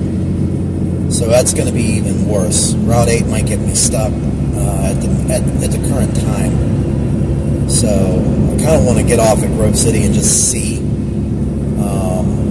If I take Route 8 from Grove City, I don't know. District 10 didn't seem like they were doing anything. So we'll have to wait and see.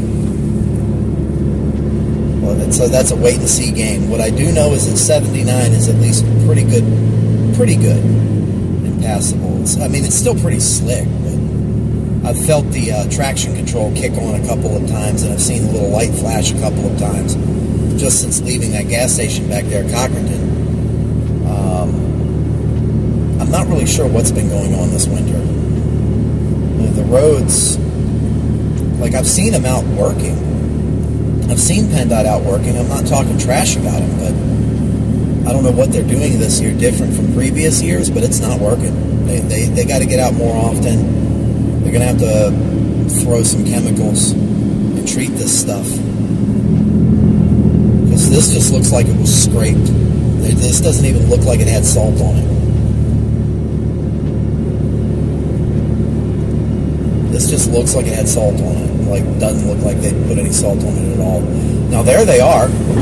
There's PennDOT right there. There's two trucks with the Sprite lights.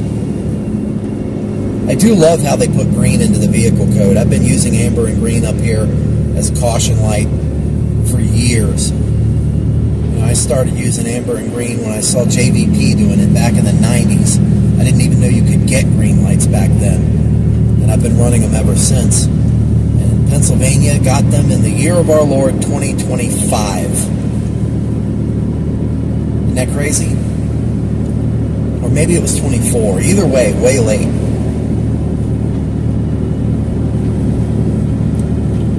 And the green does a really good job. Amber and green, good combo. Just kind of chugging along.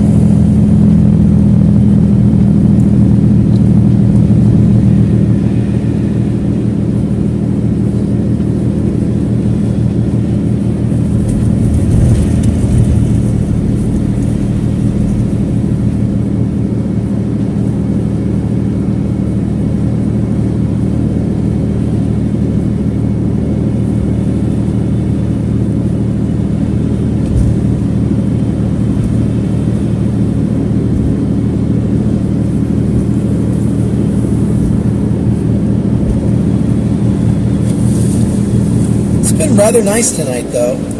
Rather good little stream. I've been liking this.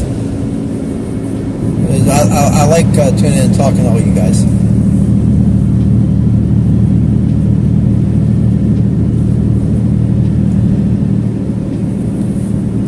And the most solid part of that affecting Interstate 79 that I saw looks like it's going to be about an hour from now forming up, and then a little while after that, coming across the northern border of Butler County, which is right there at the Loves. Slippery Rock University's right there. Plenty of effects to film. Looks like we're getting into a little less maintained section again. Although this looks like a salt line.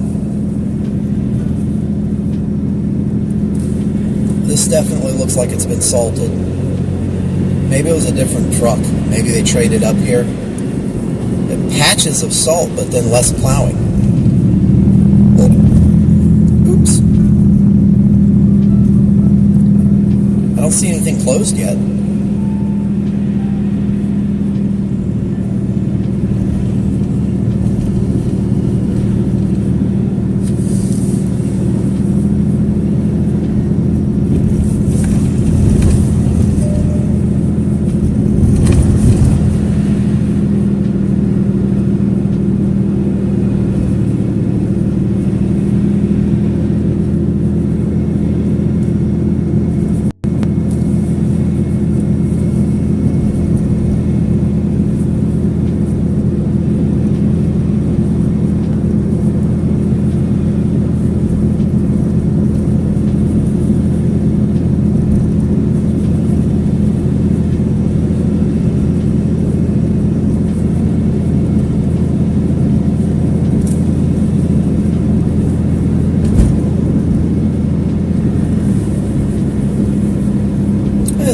good going through here. Not but so bad.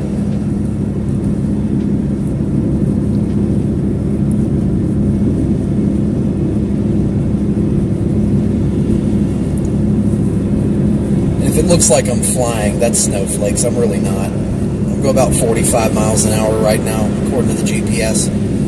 Can't really trust the speedometer in this truck. It's only kind of right. The GPS says 45, so.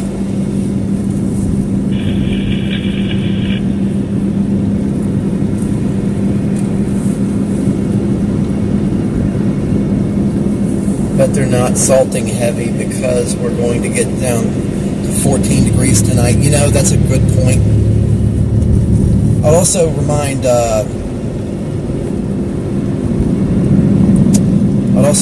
TJ to cut the water onto a trickle in the sink so we don't freeze up on that outside wall there.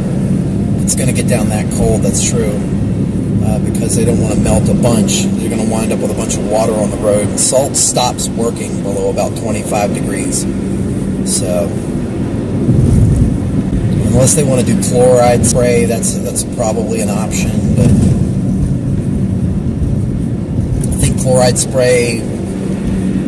I think chloride spray still stops working around maybe 17 degrees or something. I mean, they might use beet juice.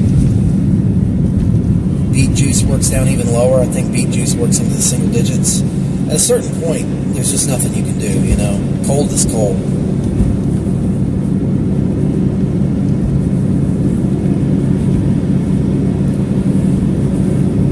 Yeah. I can't remember the name of the chemical. It's not calcium. It might be sodium. I can't remember, but one of the chloride spray variants. PennDOT does have it. They rarely ever use it. I think they try to conserve it for the coldest time of the year, which would be January. But hey, we're right on the doorstep of January. And it's the stuff, they just call it spray chloride. And it's liquid. They spray it on the roads, and it melts down pretty decently. As long as you're above about 15 to 17 degrees, somewhere around there on road surface. But the trade-off is it's one of the most corrosive things I have ever seen. If you want to know why you barely ever see any cars over 20 years old up here, that's why.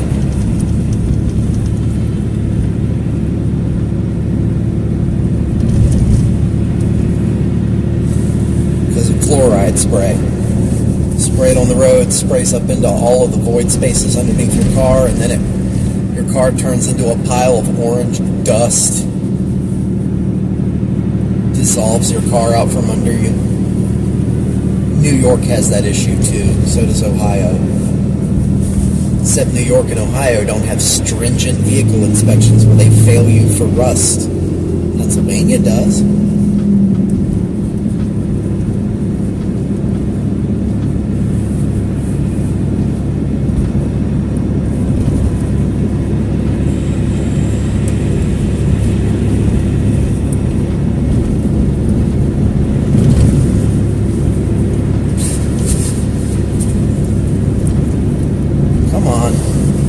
Past me. There we go. These headlights on low beam are just about useless.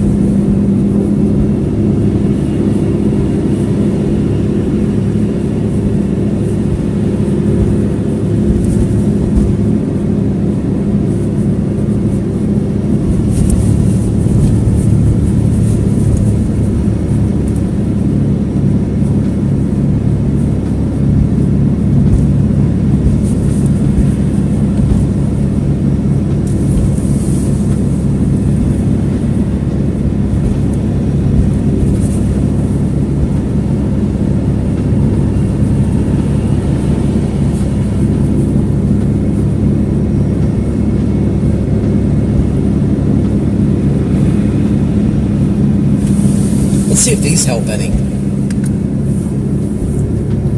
Those actually kind of make it worse.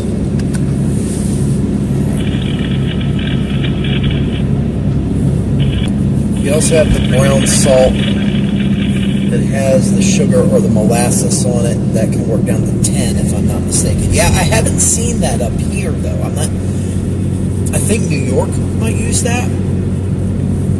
I think New York State might use that. But I don't think Pennsylvania does. I'm not real sure. I've never seen it in use up here.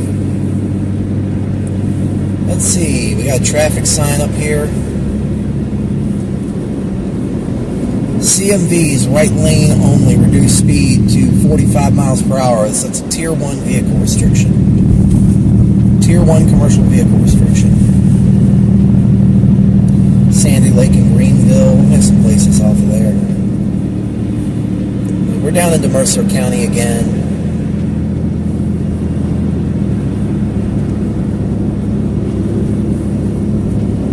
Go down towards, we're going to get south of I-80. We're going to get south of I-80 and we'll go to Grove City.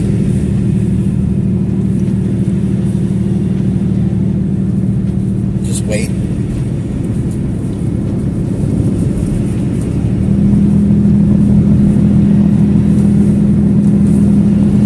Waiting for that squall generator. That's what I want. Because this type of stuff, it's treacherous enough and it's nice to look at and all that, but this ain't a squall generator. This is light duty compared to the squalls we had like last Friday or the Friday before. Quite amazing.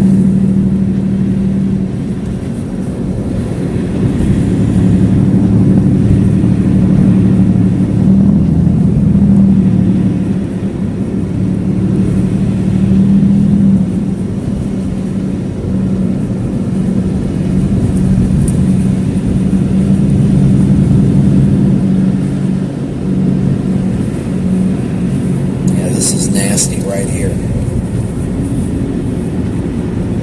Slushy as hell.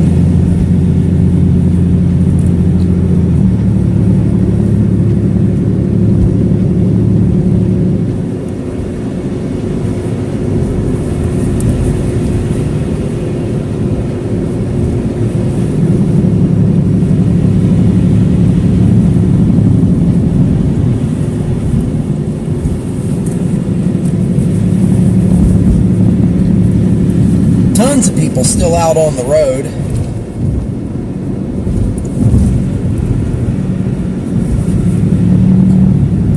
Nothing like Erie last year, though. I went out for a snowstorm, lake effect system, the very end of November in Erie, Pennsylvania last year, and man, everybody's family, let's pile the entire family into the minivan and get stuck in this guy's driveway on this hill. Let's shut down the interstate, so instead of the truckers just pulling over at a truck stop or a parking lot and taking it easy until the next morning when things have been cleared. No, if I'm not turning a wheel, I'm not making my money, so let me go sit and wait to get rescued. Clog up every road. It shut down the border between Pennsylvania and New York. There were no roads left that didn't have 15 trucks on them, pulled sideways and jackknifed and stuck. It was ridiculous. Had this old couple in a Prius that got stuck. They actually were off the road, and I was trying to help them get out. And I kept telling the guy, I said, do not touch your gas until I stand up and tell you to, because I'm shoveling snow out from under your drive wheels. And then I'd be down there and I got a little shovel and I'm moving snow out, and then he just like almost takes my hand off. You know, had these 3 girls in a Nissan Altima, front wheel drive, couldn't get up a hill, and it was me and these 3 guys from Honduras were trying to help get their car unstuck and get them up that hill to get them pointed back at least towards the city of Erie. And it's 15 degrees outside. It's snowing sideways, just blinding whiteout snowstorm. Their car is stuck. You got one of the roofer guys was driving the car, was trying to get it up the hill. Two of the guys were pushing the car, and I was throwing sand with a shovel under the front wheels, just walking along in front of it, throwing sand under the front wheels as he was moving it little by little. And these three girls were wearing like leather mini skirts that cut off right before it would have been obscenity, fishnet shirts and everything. It's like, oh, I know it's a blinding whiteout snowstorm, and it has been for the last 4 hours, but we got to go out, girlfriend. Clubbing is life. It's amazing what people go out in up there. Absolutely amazing what people do up there when the snow hits.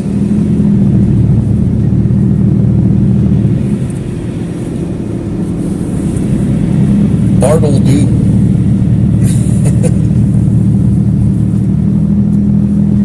People in Erie have more guts than brains. Yeah. Well, they're used to it. You know, they're used to it. And so the same thing with Buffalo. You could say that for any of the Erie counties. The same thing with Buffalo, New York, the South towns up there. The unfortunate part is they're familiar with it. And that's not a bad thing on its own, but familiarity breeds complacency. And then you underestimate conditions that humans really shouldn't be in. Back in 2022, I went to the first. There were 2 blizzards in the span of a month up there in late 2022. I went to the first one in November, and it was 5 days after Hurricane Nicole left the Florida Peninsula. It's the second latest landfalling hurricane to ever hit the United States since records have been kept. And on Sunday morning,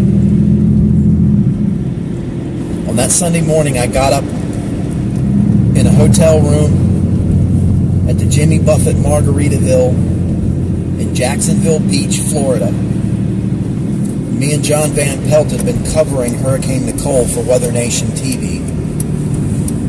And I got up and got my stuff packed up. We drove to the airport. I got on a plane. I'd never see him in person again. I touched down Pittsburgh International by like 11 o'clock that night. And 5 days later, I'm in a parking lot in Buffalo, New York with Reed Timmer at Highmark Stadium. And we're shooting the breeze about the business of the business and about the storm that's ongoing. And there was 7 feet of snow on the ground. The stadium crew had come out and plowed out the parking lot because there was going to be a football game that night.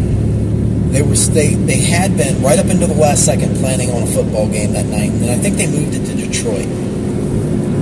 Like they were playing the Miami Dolphins, I think, and they moved it to Detroit, Michigan, the Lions Stadium up there. And he was telling me, he said he went out and covered a snowstorm for AccuWeather along the Buffalo Erie lakefront there some years beforehand. And it had dropped.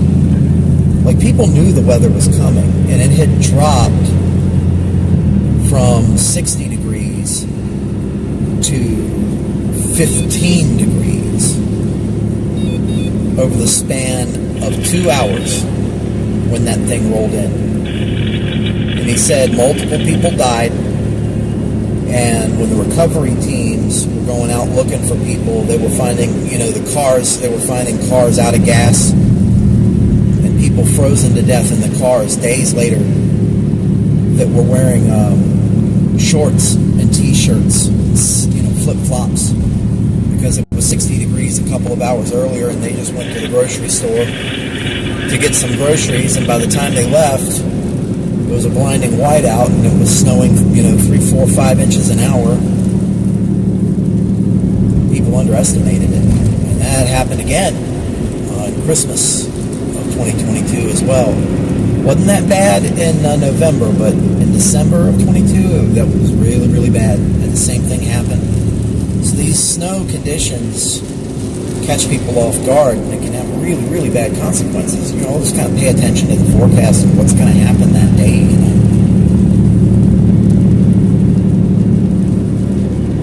Familiarity breeds complacency.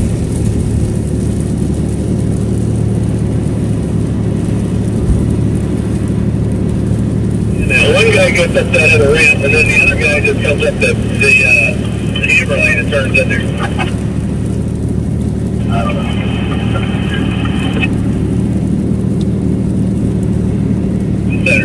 They're the best flowers in Mercer.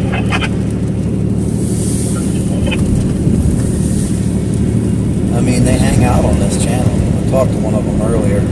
I think it's going to get right cold, and I'm probably not throwing much salt. They're fucking throwing the salt, all right, believe me.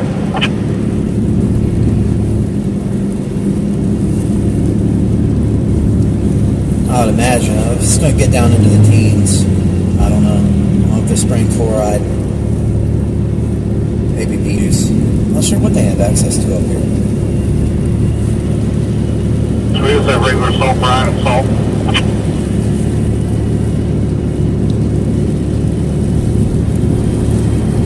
Salt brine. All the 25-year-old cars love salt brine. There we go, we're reconnected.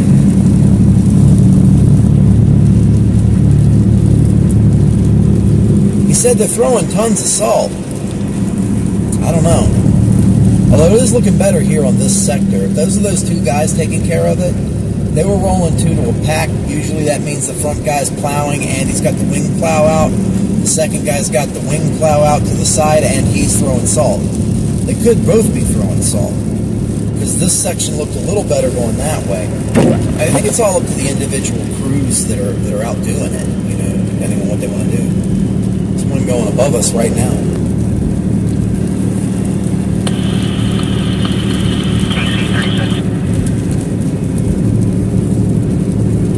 Mercer County Skywarn's active again. How we doing out there? How we doing out there, chat? Haven't heard much. Just making sure. I've been through a couple of disconnection, reconnection cycles, making sure we're still on the air here.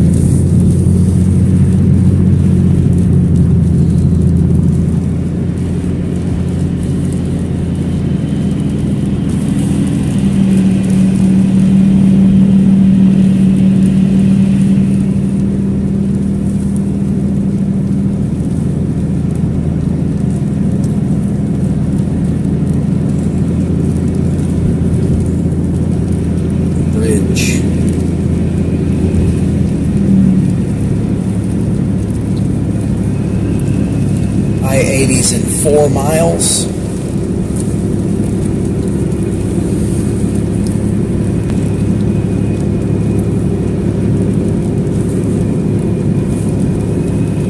Still loud and clear. All right, thank you, TBC. You're coming through fine. All right, thanks, hon. Good. I get paranoid, you know. I don't have a service monitor feedback on this service. Which, you know, with Streamlabs, when I was on Streamlabs, the service monitor feedback would just say, you're not on the air, all the time, no matter if I was or not. So, at least with Restream, I don't have a faulty product. This seems to be working pretty good so far. I'm fine with this so far. Yeah, we are no longer streaming to X or Trovo or Kick or Twitch.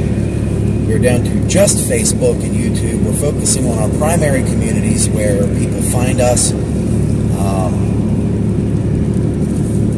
Rolling along. We are rolling along.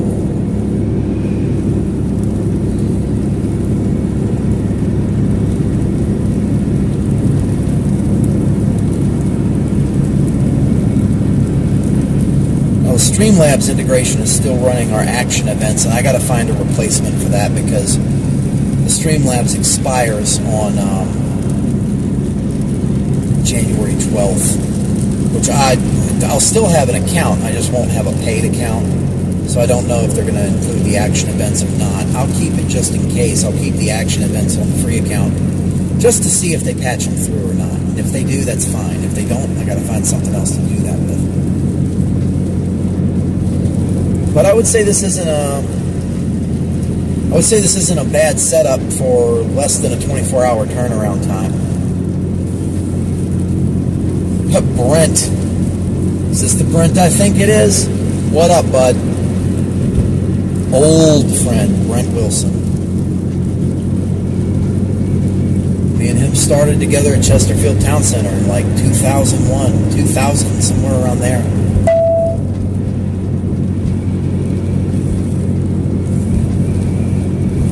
We're in the lake effect snow warning. The warnings bar appears to be broken. I'll have to fix that when I get to Grove City.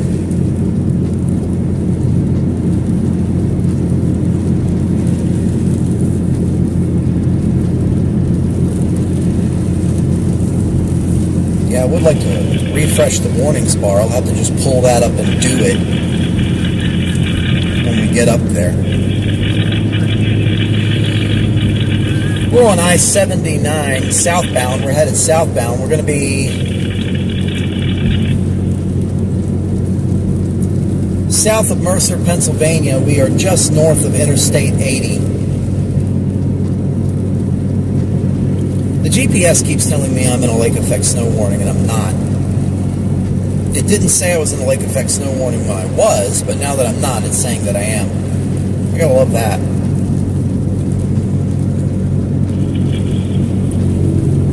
We are making our way back, though. Interstate 80 comes and goes. The next stop's going to be Grove City, which is where I'm pulling off. I'm going to kind of wait for this. Man, I can see it forming.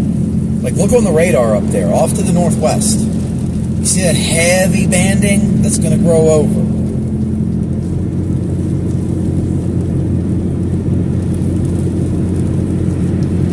That's going to grow over. Short distance between Grove City and Slippery Rock overall. According to the modeling, Slippery Rock's kind of a pinpoint for contact, but we'll see how it develops. I think we're going to be dealing with a pretty decent squall producer when that thing makes its way.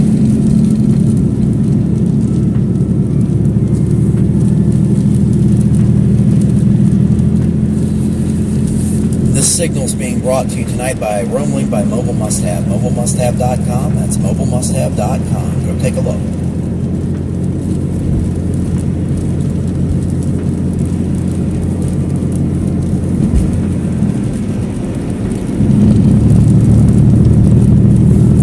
Another view of the radar when we get to Grove City as well. We're gonna go over the event, so we have it plotted out.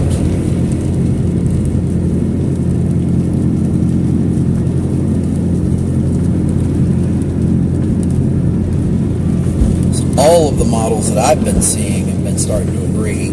So talk about the Her, the Nom, the Baron model,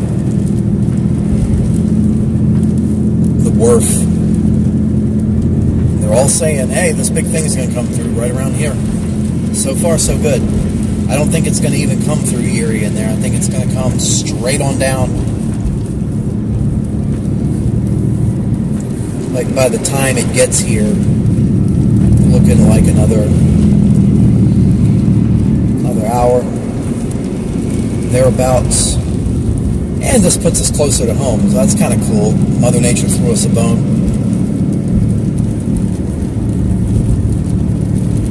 Doing very local. Doing very, very local.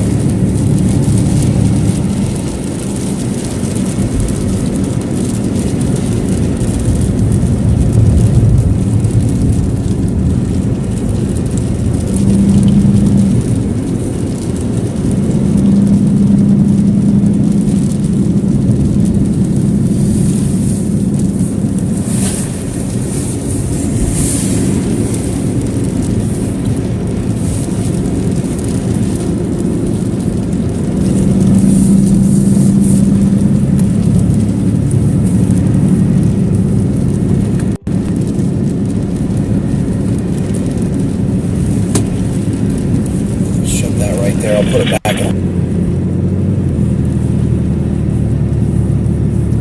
And we're back. Cool thing about OBS is when it disconnects, I can see it.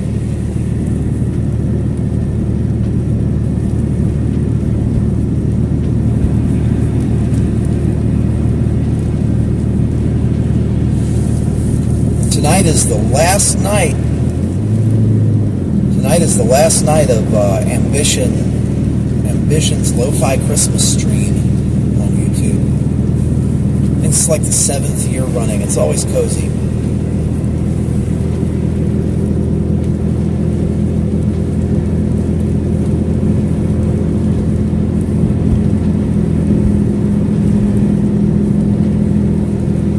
Grove City's in 2 miles.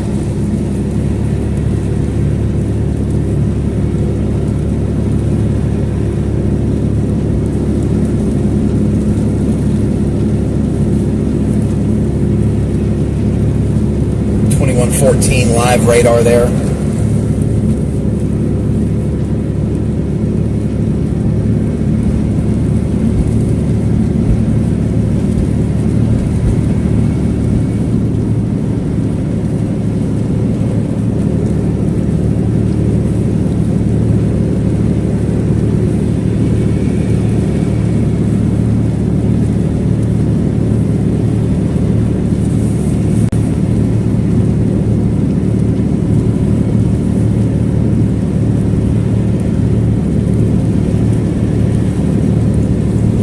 Warble.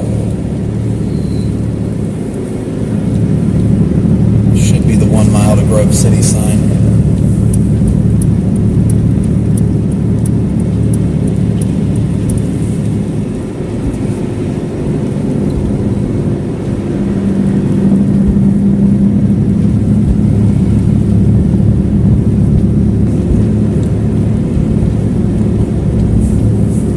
And we're back.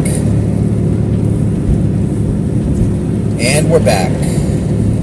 Good. Like I said, at least I can tell when I'm offline. OBS will at least bother to tell me. The free OBS will at least bother to tell me.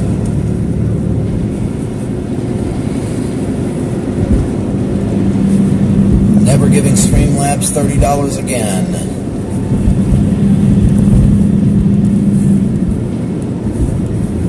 Kind of got this ghost look to everything out there right now, you know what I mean? Here we are.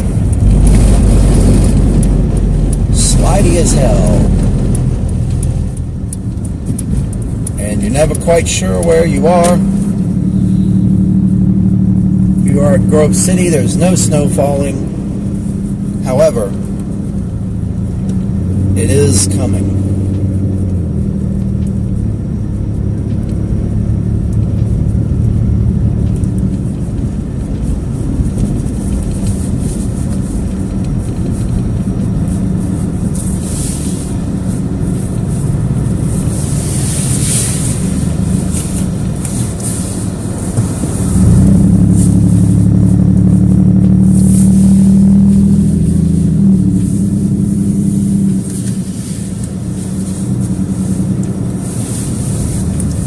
Oh, what kind of world is this? McDonald's closed already. Pansies. Alright.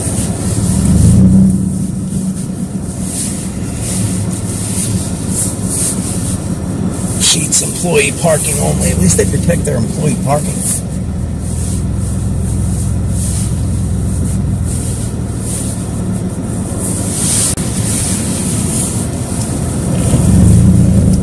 $78 Tesla chargers over here. I'm sure this one will be okay.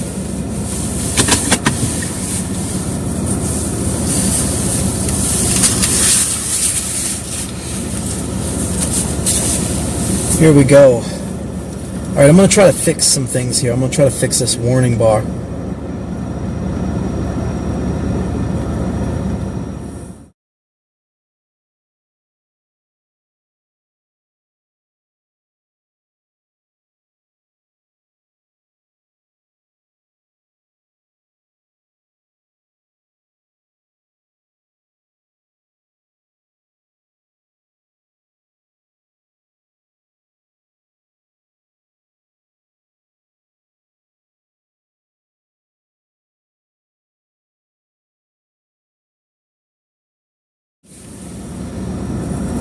There we go.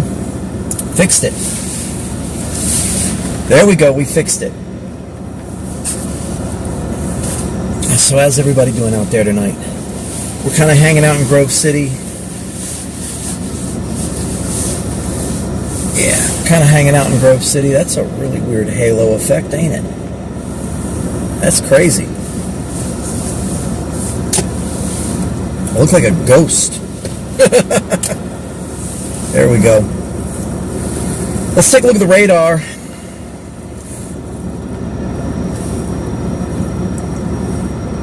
Pull up weather-wise here myself. See over there by Cleveland? South of Cleveland, going in towards Champion Township and all that. You see that little dark line starting to form up? That's what we're waiting on. That's going to expand to the east as it moves towards the south. And as a matter of fact, we should be in a pretty good position for this when it gets here. That is what we're looking forward to. That is the big deal right now. That is going to bring some crazy snowfall rates. That's what we're waiting on. So what I'm going to do is I'm going to go over to the closed McDonald's. I'm going to go over to the closed McDonald's and we're going to set up. I'll get out of the Tesla chargers. Electric car people get super weird about their charger parking spaces, by the way. There's 6 of these things over here, and no Teslas parked there, no electric cars parked there at all. But however, it's an argument I'm not going to have. I try not to be wrong in my arguments. Somebody comes over and they're charging one car and want to yell at me, well, you're not even supposed to be parked here, and I'm not. Come on, Slush. There we go. Let's activate that traction control a little bit. Boom, boom. Let's go over here to the closed McDonald's and face outward. Yeah.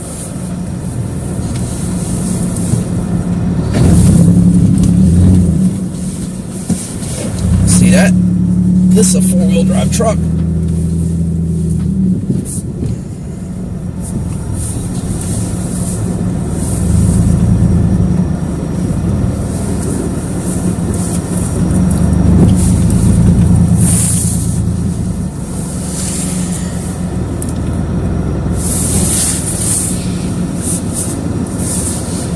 Take a look at the intersection over here.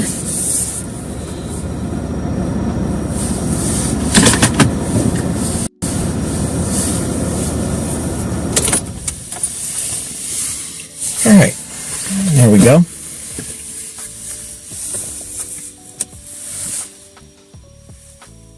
Yeah, it's been nuts.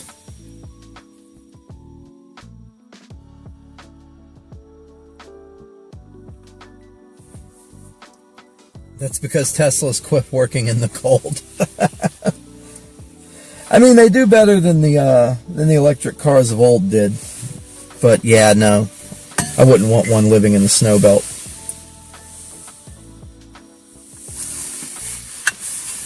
I wouldn't want one living in the snow belt, I'll tell you that much.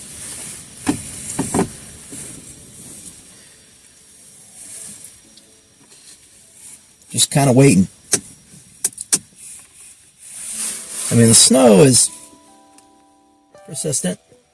We're getting a little band through here, but that ain't what I'm interested in. That thick boy up there to the northwest, that's what I'm waiting on.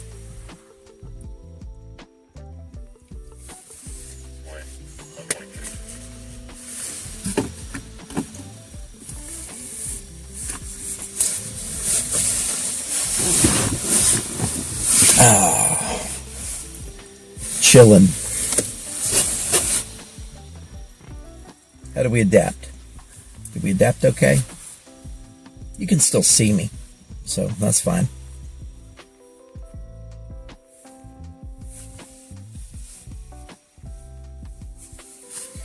I'll film a little more before this thing gets here. I kind of want to get some before shots, and I've moved around a little bit. So let me get some before shots.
Man, that was certainly an experience. Further down there, I could hear them before I could see them. Further down there is one of these guys with one of these little European clown shoe cars with the turbocharger and the fart can muffler and the lowered stance and the tires pointed out at a 30-degree angle and all that stuff. All the way up that exit ramp. He was just tacking out over and over and over again, slipping all the way there, and then he went through the intersection and slipped all the way up the hill. I'm sure his transmission loved that. I'm certain his transmission was just thrilled. Yeah, you see that? That radar? Look at that. It's getting darker. Darker and thicker.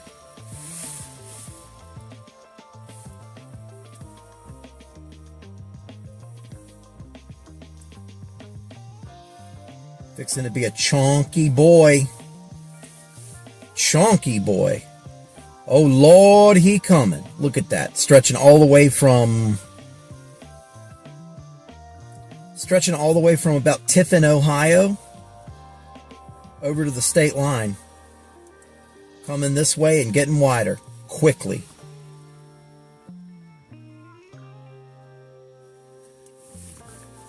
Yeah. There we are. We're watching and waiting, man. Thunder blizzard in Erie an hour ago. I wouldn't doubt it. I wouldn't doubt it.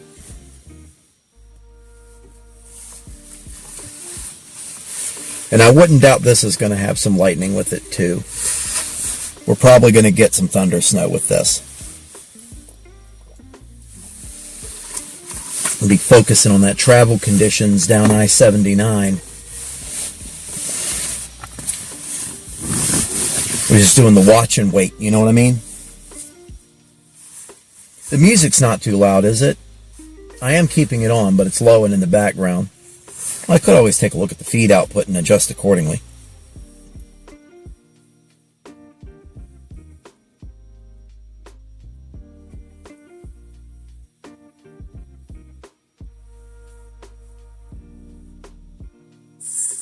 The music's not too loud, is it?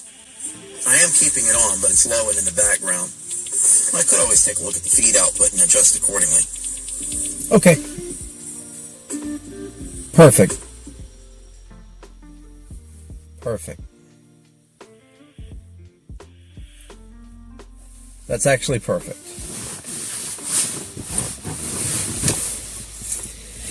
Oh, kind of hanging out. Hanging out and seeing what's going on with everybody. Didn't even know it was on. Yeah, when I stop talking, you can hear it underneath of there. But it doesn't drown me out like it did earlier when I didn't know Christmassy music was on, blaring at full blast.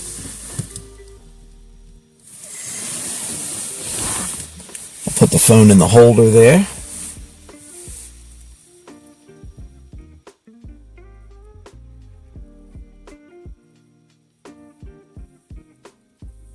Credit Karma. Yeah, I don't care right now.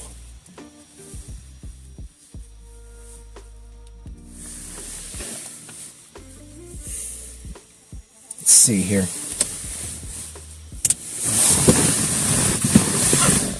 Those are my clothes. Right, there's another charger. That's what I needed.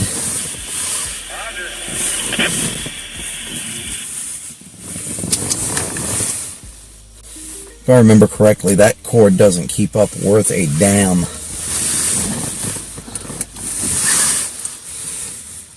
That's okay. It's perfect for the phone. Let me see here. Do I have an open spot? Yes, I do. I'll just stick that right there. Reach over here and plug it in.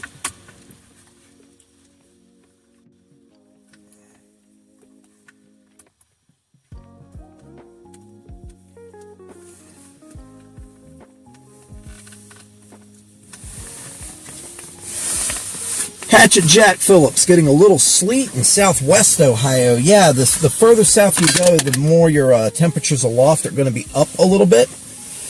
So, not shocking, you're seeing sleet. Here it's pretty solidly snow, but not shocking that you're seeing sleet up there. Plug my phone in there. A little charge on it. Cables running everywhere.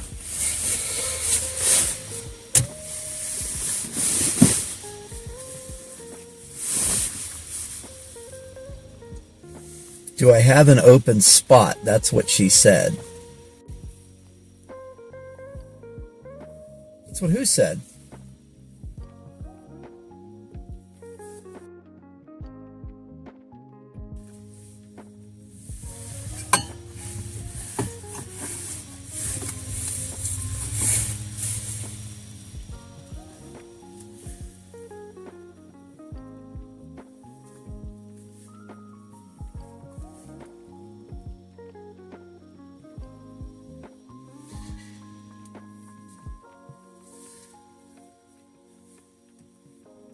Just checking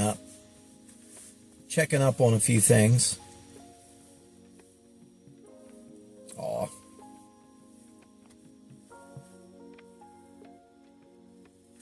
There we go. Damian Cooney. That was that guy's name earlier. That's who followed. Just checking up on things.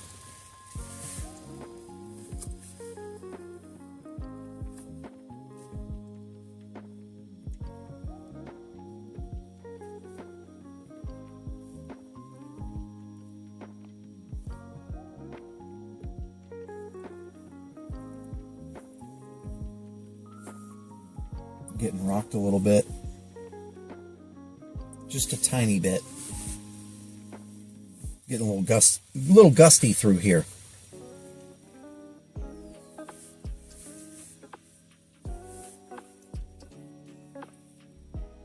Calibrate the thermal wobulator. It's a turbo encabulator. If you've never seen the turbo encabulator bit, you gotta. It's required viewing. It was boomer humor of the highest form, but it was funny. Some of that boomer stuff was funny a long time ago. Still is. Some of it. Let me loop that cord around there. It's not the overthrust oscillator. Yeah.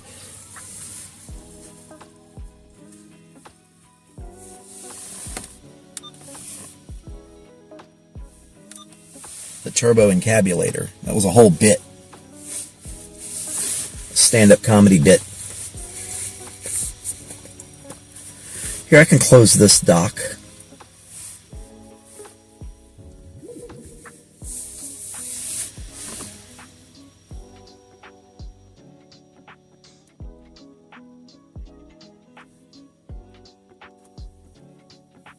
And then I'll move the chat.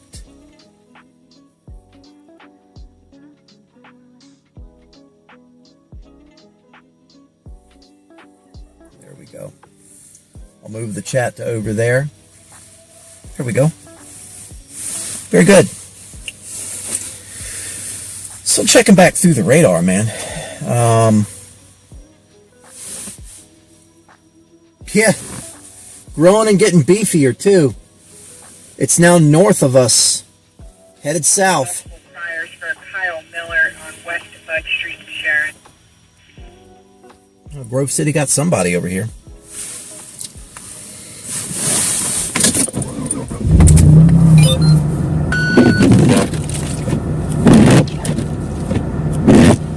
There we go.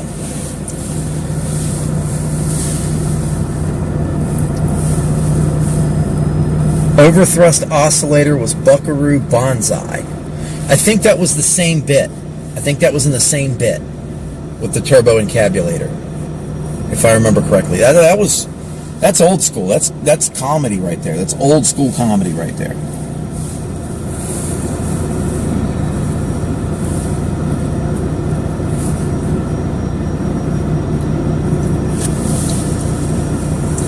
All right, so guys, I'm going to do something new. I'm going to do something different, something I don't usually do. I'm going to record a hit off of this computer using this setup. All right. So that's what I'm going to do here. I'm going to record a hit, and I'll still be live while I'm doing that. You know, I might make this a normal thing. This is something while I'm sitting still that I can post on social media and get more eyes on it. 100% old fart. Yeah, no. Old, but not elderly. Not yet. I'm 44. I'm getting there. I remember all that stuff. All that stuff I can count as like, I remember that golden age of comedy stuff. I remember that. But all of that stuff was made like 5 years, 6 years, 7 years before I was born. So it's still okay. That true golden age of stand-up, that George Carlin, Richard Pryor, all that was like 2 years before I was born and then in through my childhood. But yeah, I'm going to be doing a hit to post on social media right here live on the channel. So let me get the setup for that, and we'll try it out.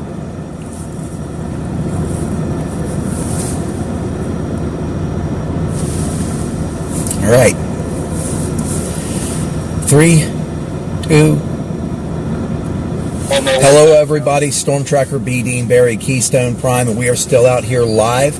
We are live out in Grove City, Pennsylvania. That's where we are, right on I-79, and we are covering a developing winter system that has been moving through the area. And one thing I want to point out right here, take a look at the radar feed from our partners at WeatherWise and look just to our northwest.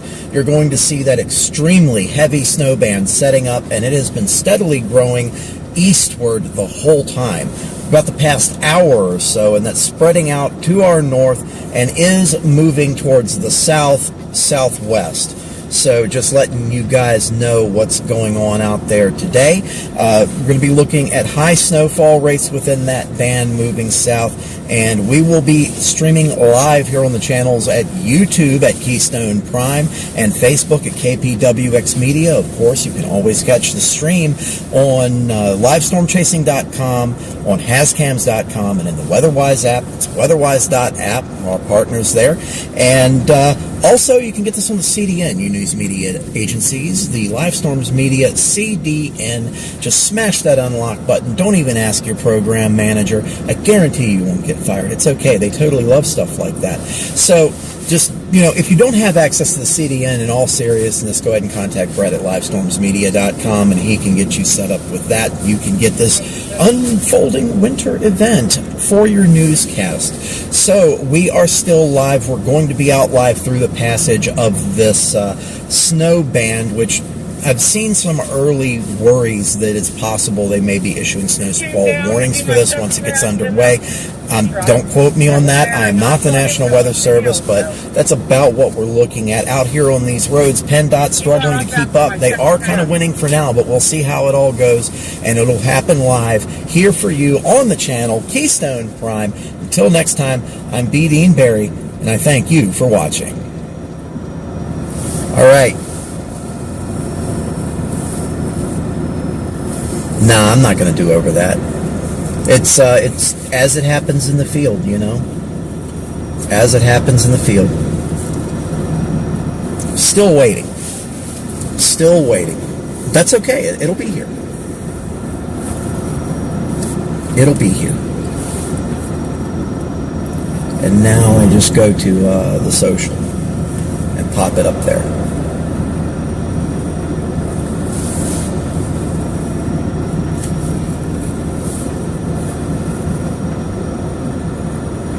Go to videos.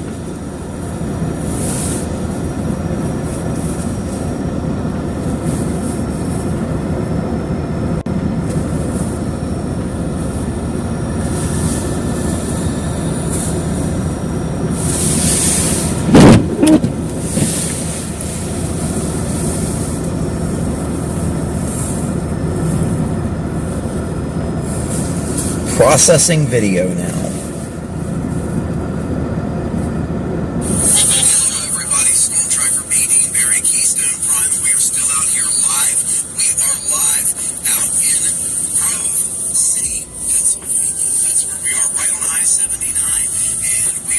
Okay, good.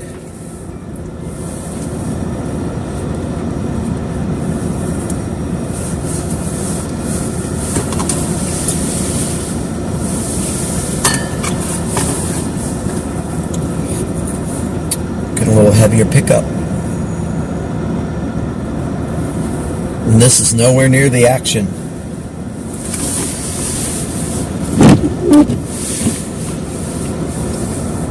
Yeah, take a look.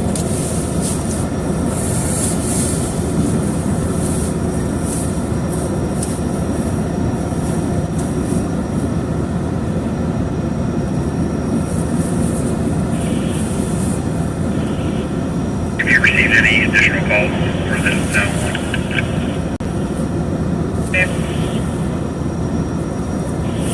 10-4. Logged here a couple times. There's nobody out and about. You can show me on a number.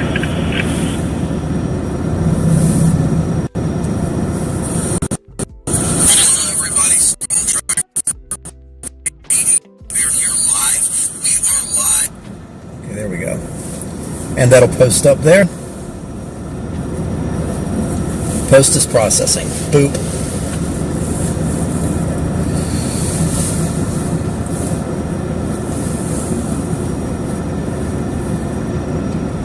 This is amusing how you, just as you started recording the radio, blasted. It happens every time. Literally every time I try to film inside my truck, the second I hit record and start talking, one of these 4 radios starts making racket. I'm sorry, 5 radios starts making racket. It's okay. It's okay. Shaping, that's a Facebook noise.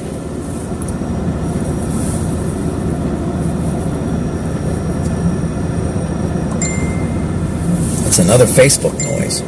That's another Facebook noise.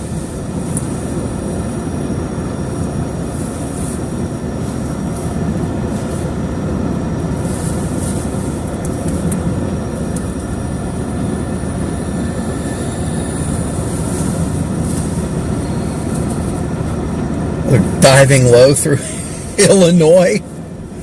Oh my God. Something tells me these seasons are going to blend together and they're just going to keep on ratcheting it up. Tornado soundings in Illinois next week.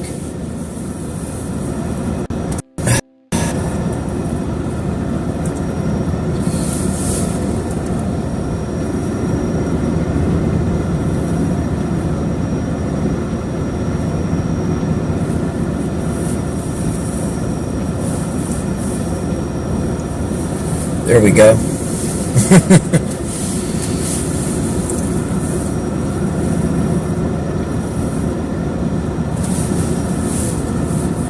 Okay, let me see what's going on in the chat here.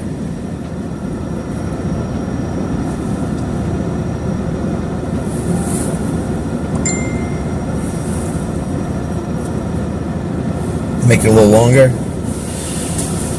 You got an SDR in there, speaking of radios. No, I don't. I don't get into the SDR. We kind of do. I kind of do, technically. I don't really get into the SDR stuff, like computer-based. I've got a Uniden SDS 100 scanner in here. So that is software-defined based. But got a Uniden SDS 100 scanner. I have a Uniden UM380 Marine VHF radio in here, just to listen to marine channels when I'm up on the lake and for NOAA weather radio. I've got a Yaesu FTM 7250DR, that's a dual band ham radio. A Kenwood TK5820 UHF radio for GMRS and county stuff and things of that nature. And then I have a Cobra 75 all-road AM FM CB radio. Okay, Sandy, AW, your channel just now showed up in my recommendations. I live in Northwest Pennsylvania, and it would have been nice of YouTube to let me know. Yeah, I would say subscribe and click the bell icon, because I'm up in this area frequently. I'm up in this area frequently, especially during snow season, but I do cover severe weather up here as well quite frequently during the spring and summer and fall. And the best thing that I can say is, you know, if you got friends in the area that want to know what's going on with the weather in the area and things, they would like to see live weather coverage from the field, recommend it to them. Word of mouth is huge. I've gotten plenty off of word of mouth. I would say Tell your friends. Share the channel. Like and subscribe. All that good stuff. Because I cover mostly Western Pennsylvania. Most of the time when I go live, I'm going to be in Western Pennsylvania somewhere, although I do range out across the upper Midwest, Ohio, Indiana, Illinois, sometimes into Iowa or Wisconsin. I'll be in Kentucky or Tennessee. We did Dixie this past March. I was in Mississippi and Alabama and Georgia and all that. Cover West Virginia, Maryland on occasion, into New York State, down into Virginia. I do hurricane coverage sometimes when we have landfalling hurricanes. So I'll bring you whatever you want to see. Go ahead and follow along. I will share and I subscribe. I thank you. Thank you for that. Thank you for that. Let's see. Once a Moose. One of my family's favorite restaurants is down the road behind you a bit. Anytime we went to Erie, we'd stop off at My Brother's Place on the way back. I've never heard of it. My Brother's Place. How is that? What type of restaurant is that? I want to get that Yaesu 25-watt backpack model. Got an RTL SDR and a few Baofangs. Baofangs are okay. Baofangs are, they're manageable. The UV5R, the early iterations of the UV5R, and I think especially the UV3R, probably gave Baofeng a bad name with some of the hams and some of the radio people out there. I know when they first came out, I thought they were a nuisance because when they first came out, they were bad. They didn't sound good. Splatter, multiple level harmonics. If you're transmitting in the 2-meter band, then I can hear you in the UHF business band somewhere, and then again in 700 megahertz. But they did get better. They got a lot better. I have a GT5 TP at the house somewhere that I occasionally use. My wife and my kid both have UV82 pluses. Now, primarily for a portable ham radio, I've got a Yaesu FT70D, which I really, really like that one. Really, really nice. I used to only be a commercial guy. I used to only do commercial radios. I had and I still do. I've got I got a Motorola XTS 3000 sitting in the seat right here, but I've got an XTS 2500. I've had a bunch of Kenwoods and stuff. Yeah, the Yaesus are not too bad, though. And that band is just getting thicker and darker up to our north and moving south. Baofangs are cheap, but with 10 you get a free egg roll. Yeah. Shipped from China, by the way, so your mileage may vary. Hope it ain't the shrimp. Yeah, My Brother's Place. I've never heard of that. Let's pull that up. Jamie, let's pull that shit up. Let's see.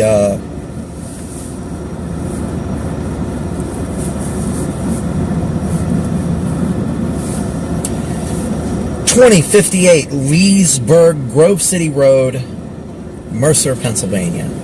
My Brother's Place. Well, right off the bat, they got a picture of chicken, so can't be bad. It's a casual American restaurant in Mercer County, Pennsylvania, known for its hearty portions of steaks, pastas, and sandwiches. Popular appetizers like garlic dippers. It's a long-standing establishment, offers a full bar takeout. Conveniently located near the Grove City outlets and hotels. I got you.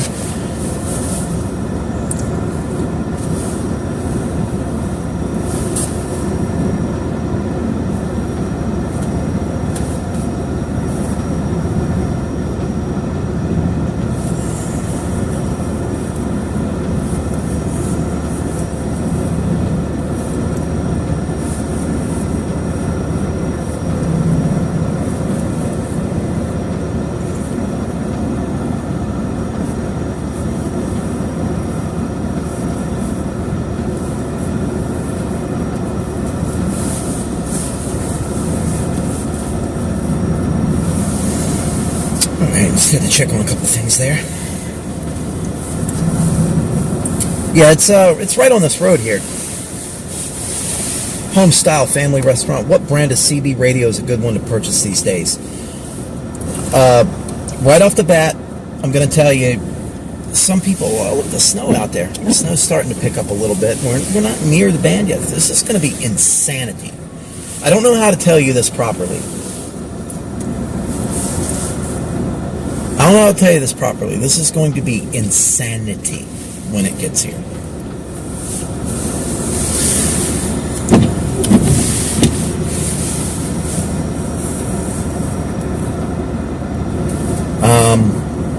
Let me pull something right here. Pull something for a friend of mine.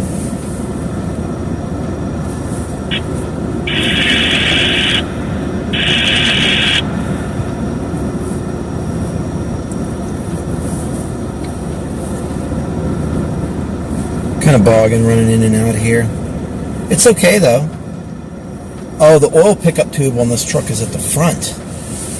That's why. On these motors, the oil pickup tube's at the front.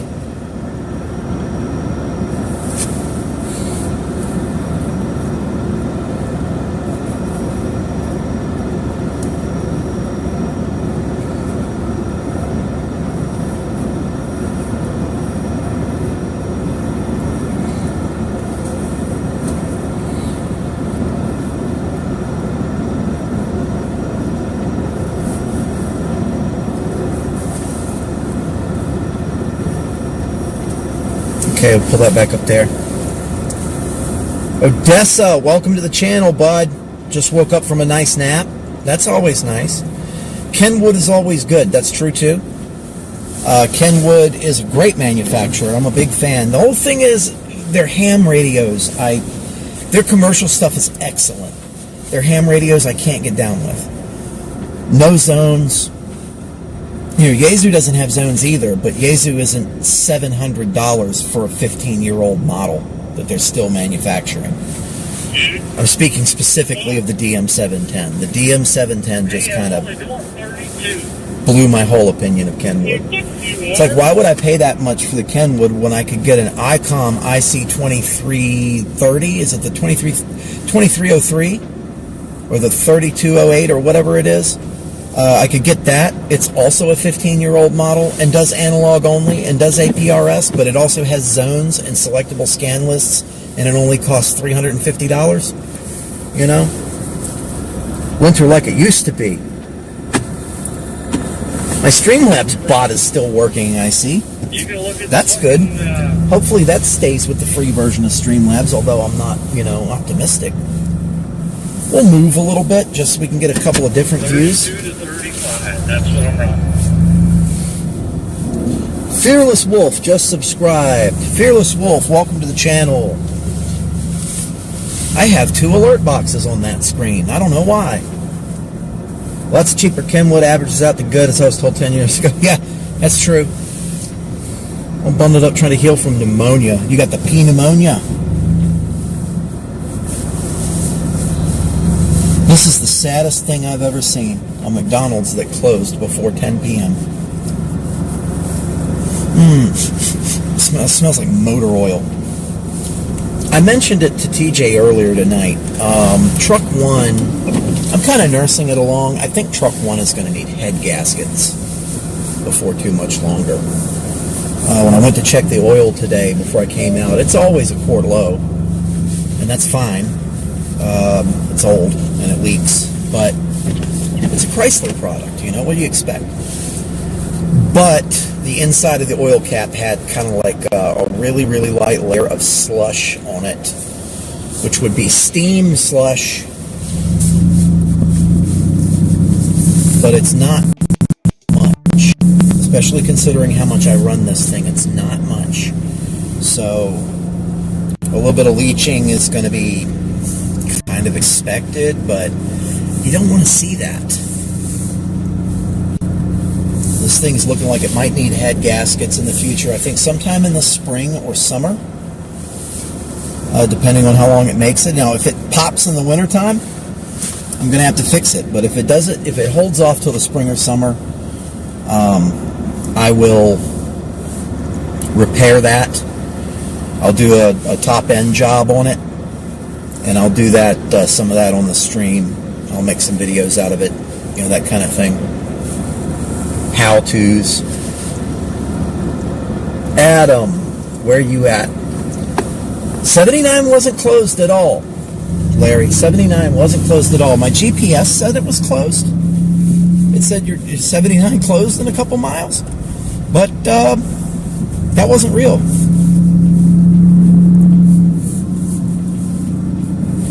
Hang on, I want to shoot that.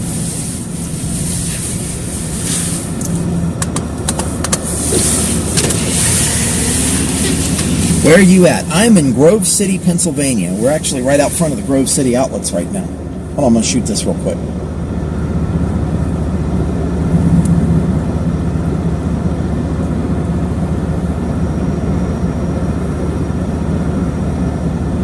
Yeah, except that heading west, everybody's driving down the center of the road because they had the right lane and nobody can just pick a lane.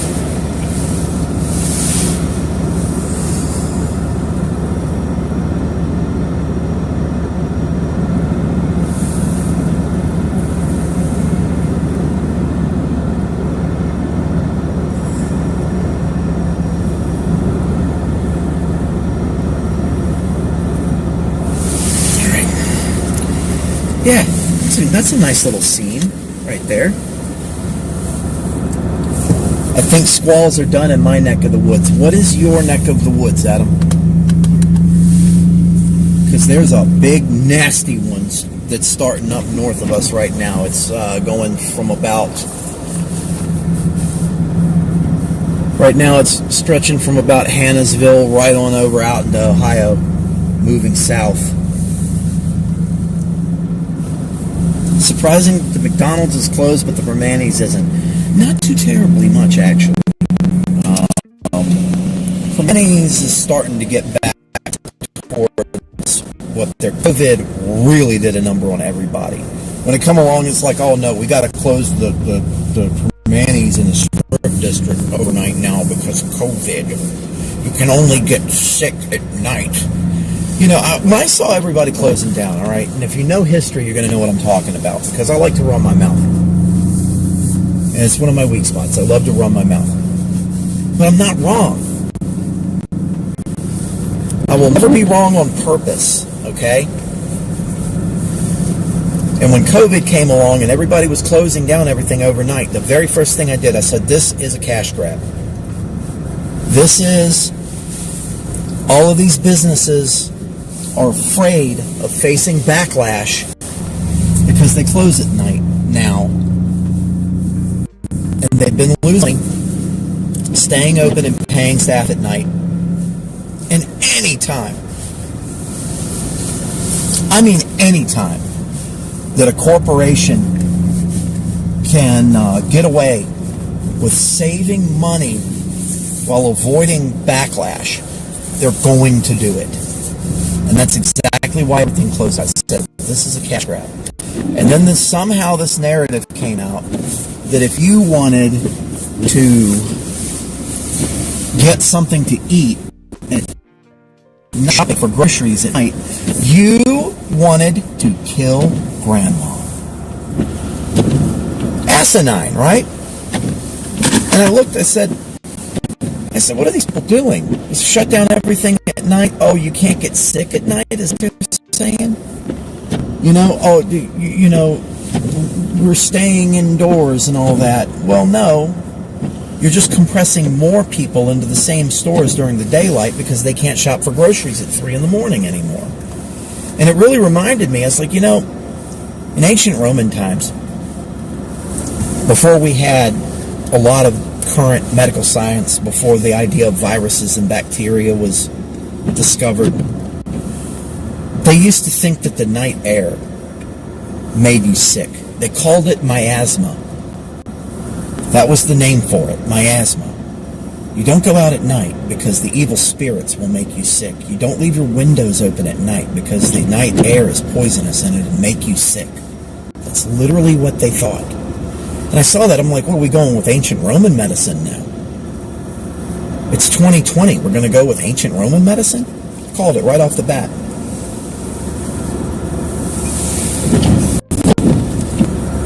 Sandy, I love the gazebo in the park.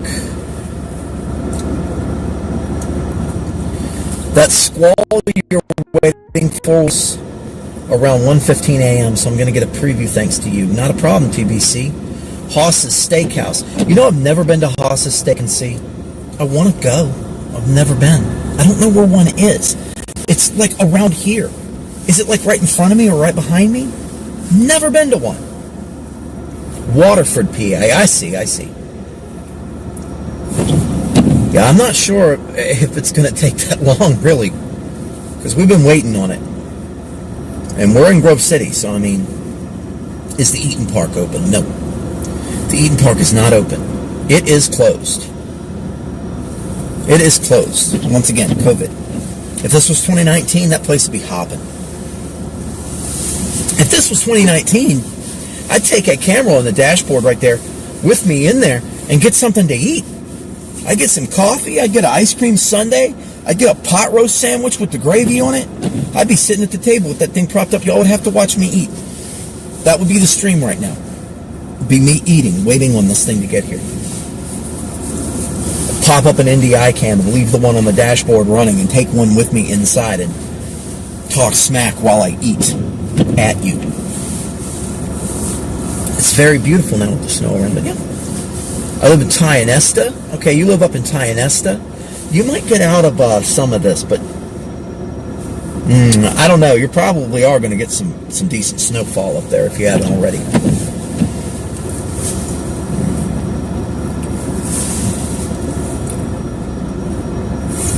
Let's ramp up the RPMs a little bit. This thing doesn't want to shut down. There we go. I love gazebo. The Eaton Park opens. Favorite things to see. Snow there. I learned that in nursing school. Waterford, yeah.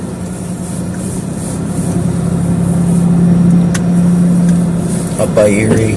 You're at the Grove City Outlets a mile away from my house. Yeah, I'm over here. I can hear that wind howling now, though. I can hear that wind howling.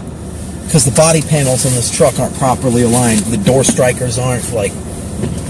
There's still some things about this truck I haven't fixed. The absolute ghetto method of aligning body panels from whatever happened to this thing before I bought it is one of them.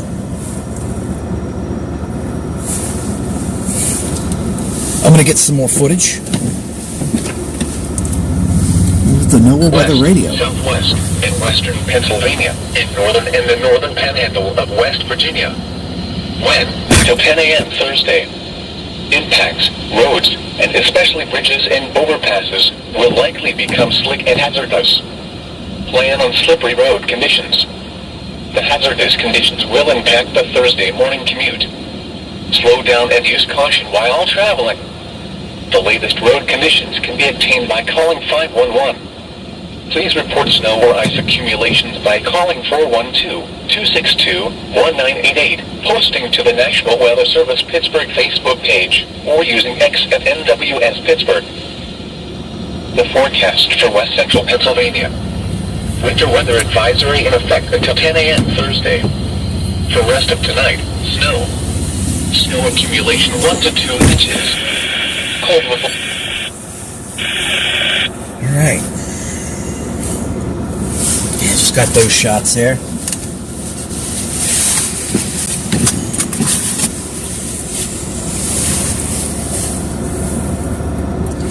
She's inching closer.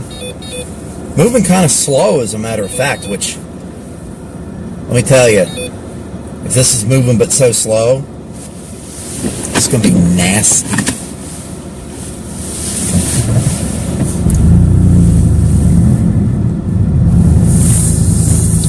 Drag the tires off the inside fenders, because it's a mud buggy.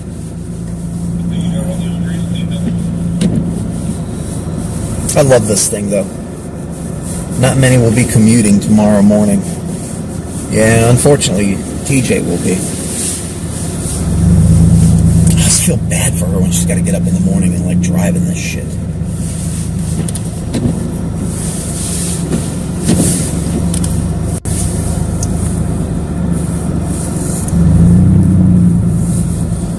I would go over here and rip a sick shitty for you guys in this parking lot, but knowing my luck, then a Ford Ranger from 1998 with an amber light bar on it's going to come out from behind a tree and I'm going to get busted by the mall cops. And this is trouble I don't want. Alright.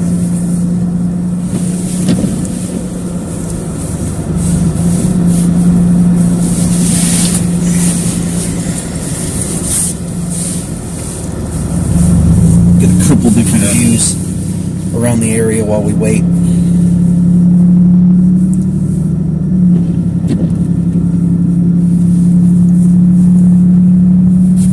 See how bad this overpass is. For Manny Brothers, man.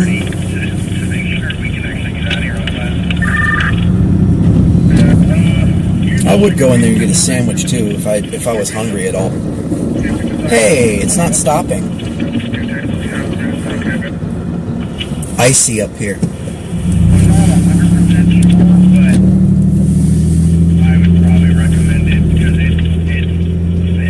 Jesus Christ.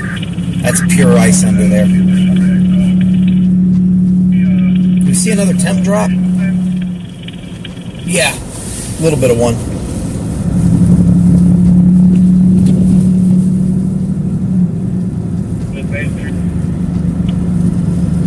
There's a snow plow.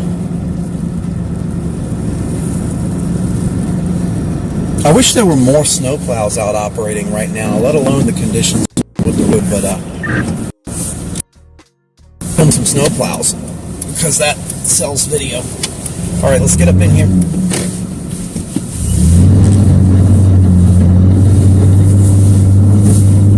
There we go.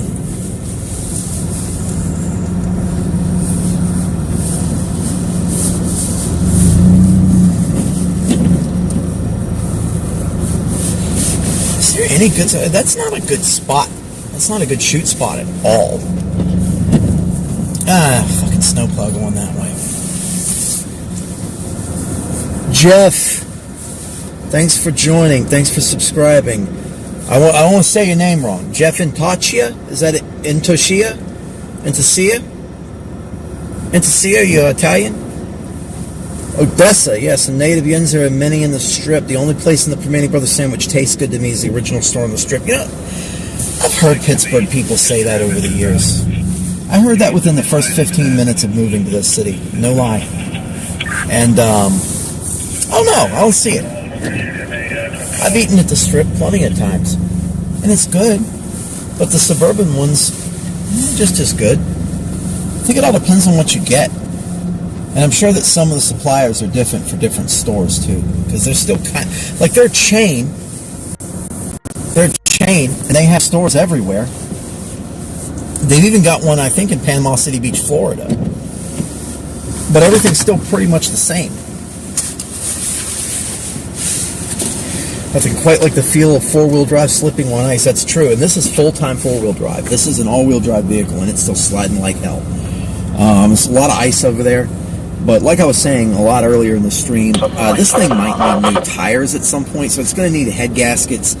And while I have everything apart, I'm just going to do a timing chain. I'm going to do chain guides. I'm going to do an oil pump. I'm going to do front seal. I'm going to go ahead while I'm doing that. I'm going to do the oil pickup tube. I'm going to do oil pan gasket. Go ahead and seal all of that up. So there's going to be some engine work going on in this thing next spring, this upcoming spring. And while I'm doing that, who knows? Who knows what else? So we'll see. We'll see.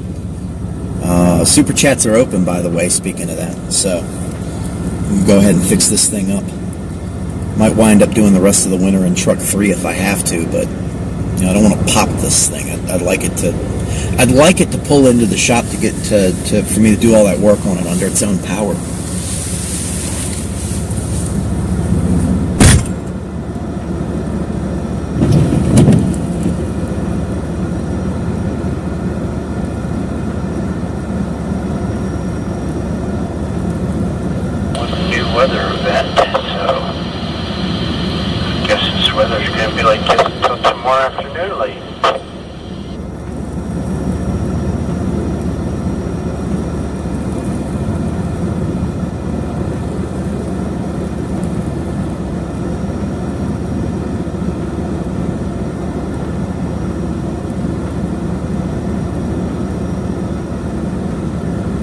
That's what I had for dinner tonight.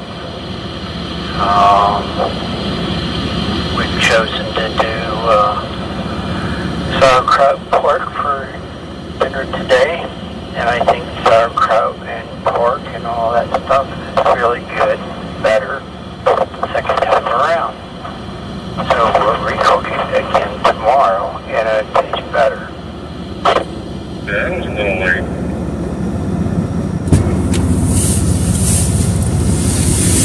Very narrow depth tread on those. I actually kind of think those are summer tires. The one isn't the same as it used to be. Corporate change when they took over. Yeah, I think I'm pretty good. I've heard that too. I don't know. I don't notice that much of a difference. Me and Brandon Jarvis, Live Storms Media, RAV, Performance One Media. Brandon Jarvis, Technical Director Extraordinaire. We ate at the Strip District for Manny Brothers in October of 24, and it was just as good as I remember. I don't know if it's changed since then. I like going to Metropole in the Strip. $5 cover, and if you got there earlier enough, you would get first dibs at the cheese cubes and pizza roll table. Was that the All Ages Club? Was Metropole the All Ages Club? Is that always where I used to see, like, very clearly 18, 19-year-old girls in shorty skirts and everything standing around waiting to get in? They had the wristbands. You could only get liquor if you had a certain color wristband or something. I think I remember that place. I remember that place. I love sauerkraut.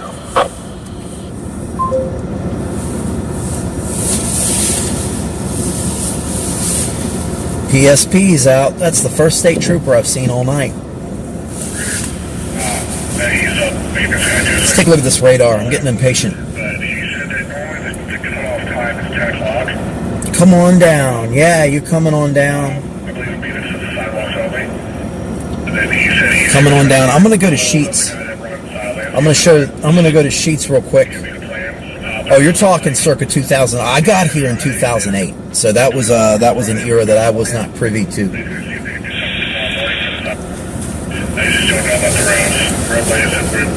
I think that was Kitty City right down the street. I forget what the real name was. Yeah, I forgot too. I thought it was Metropole, but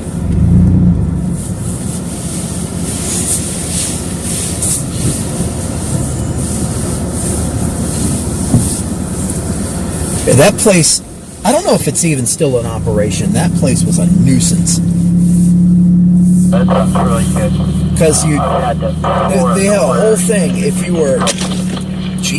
were under 21, you got like a green wristband. And if you were over 20, or like you got a red wristband. If you were over 21, you got a green wristband. And then at 2:30 in the morning, down beside Permani Brothers somewhere in the Strip District, you'd see, some tiny chick in a miniskirt crouched down on the ground, vomiting her brains out with a red wristband on, and like some frat bro standing beside her. Like people throwing stuff at cars and shit. Porch is full of junk, not our junk, somebody else's. That was cleaned up. That'd be a good idea to do. Yeah, we're gonna go over here to the Sheets. I am gonna stick this out the window and film that snowplow, because I'll be damned if I'm gonna miss my snowplow shot again.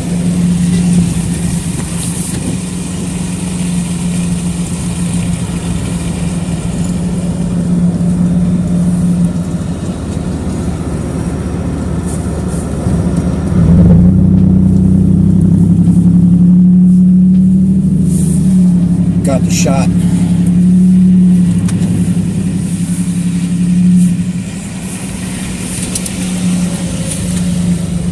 Yeah, we're gonna duck in here. We hit the little boys' room. Maybe get a coffee before this mess gets here, because it's already a mess. This is just gonna make it a million times worse. Good Lord! Is that our warning? Snow squall warning just put out. In Pennsylvania, Butler, Clarion, Lawrence, Mercer, and Venango. Bulletin. Snow squall warning. The National Weather Service in Pittsburgh has issued a snow squall warning for Mercer County in northwestern Pennsylvania, Venango We County are right in in it. northwestern Pennsylvania, northern Butler County in west central Pennsylvania, west central Clarion County in west central Pennsylvania, northern Lawrence County in western Pennsylvania, until 11:15 p.m. At 10:14 p.m., a dangerous snow squall was located along a line from over Oil City to near Sharon, moving south at 15 miles per hour. Hazard, intense burst snow and gusty winds leading to blowing snow and rapidly falling visibility. Wind gusts up to 35 miles per hour. Source, radar indicated. Impact, travel will become difficult and potentially dangerous within minutes. Locations and technical coverage.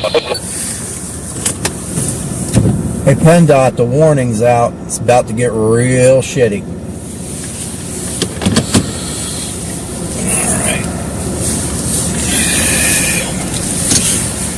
Alright guys, it's just time.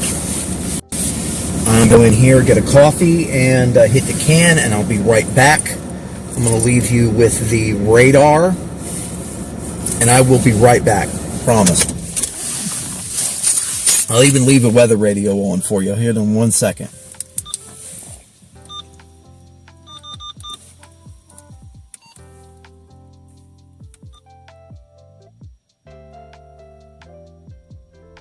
Huh.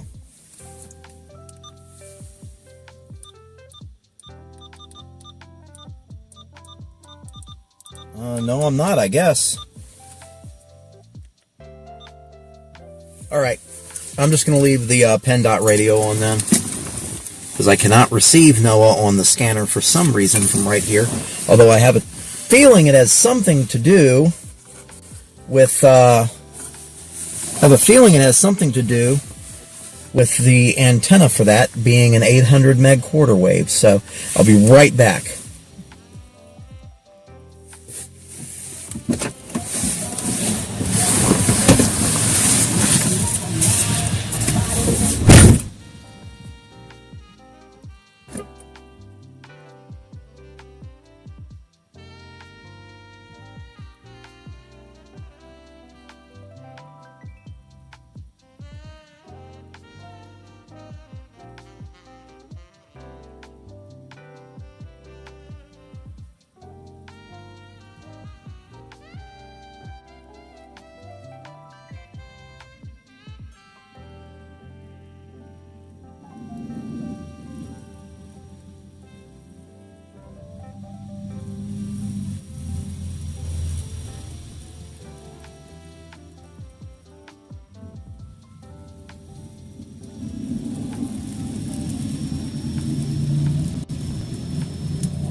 Yep.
get that.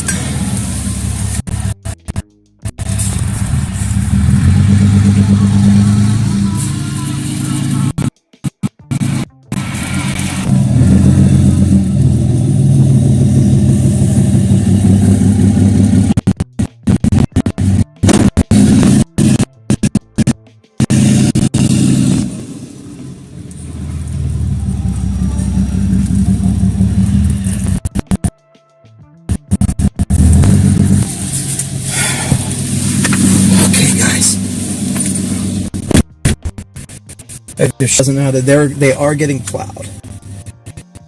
It flagged the. Oh, sorry, bud.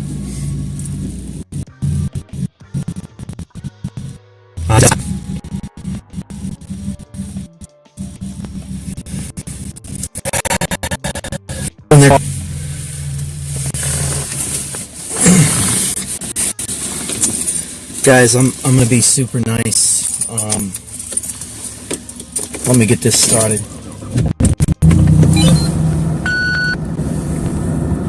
I'll switch out here.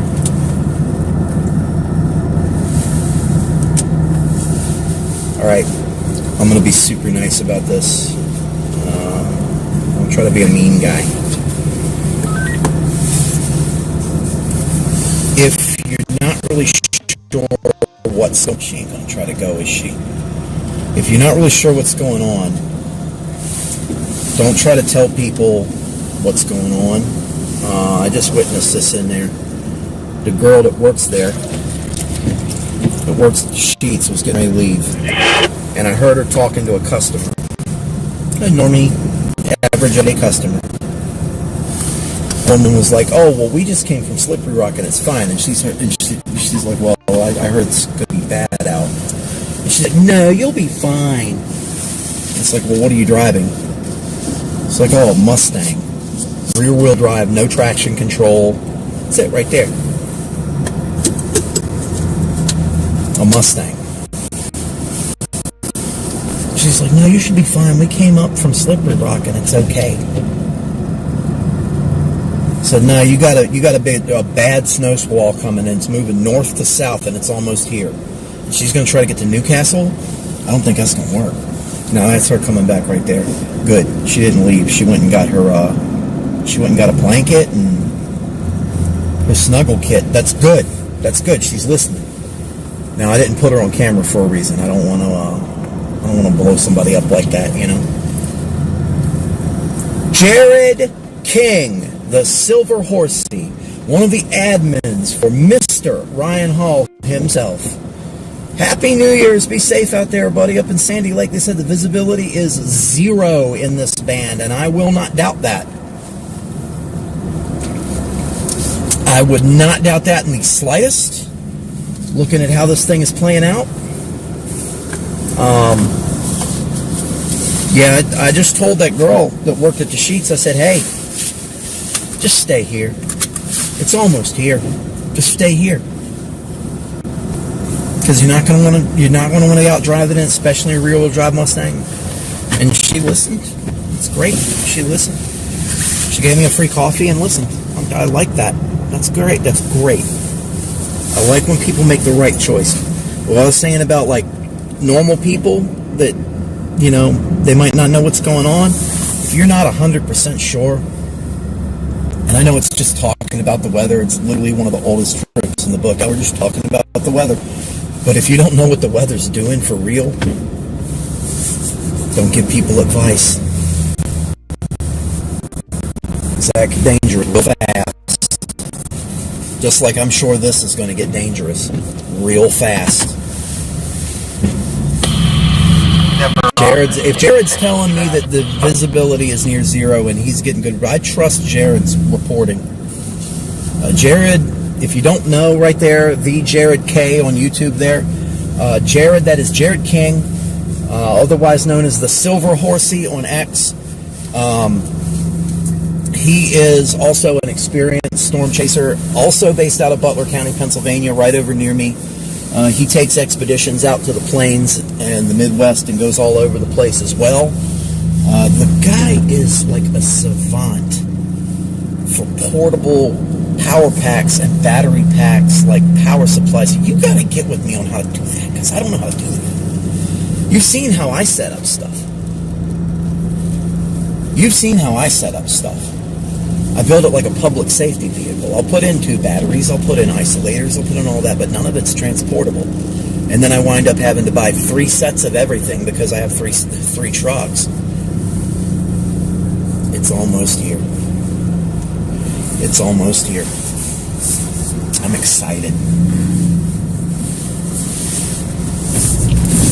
And if it's this bad right now, oh God, it's going to be worse, isn't it? It's going to be a hell of a lot worse, ain't it? Here, I'll pull. I know that this is a curb. And I'll turn on the Sprite lights and just wait.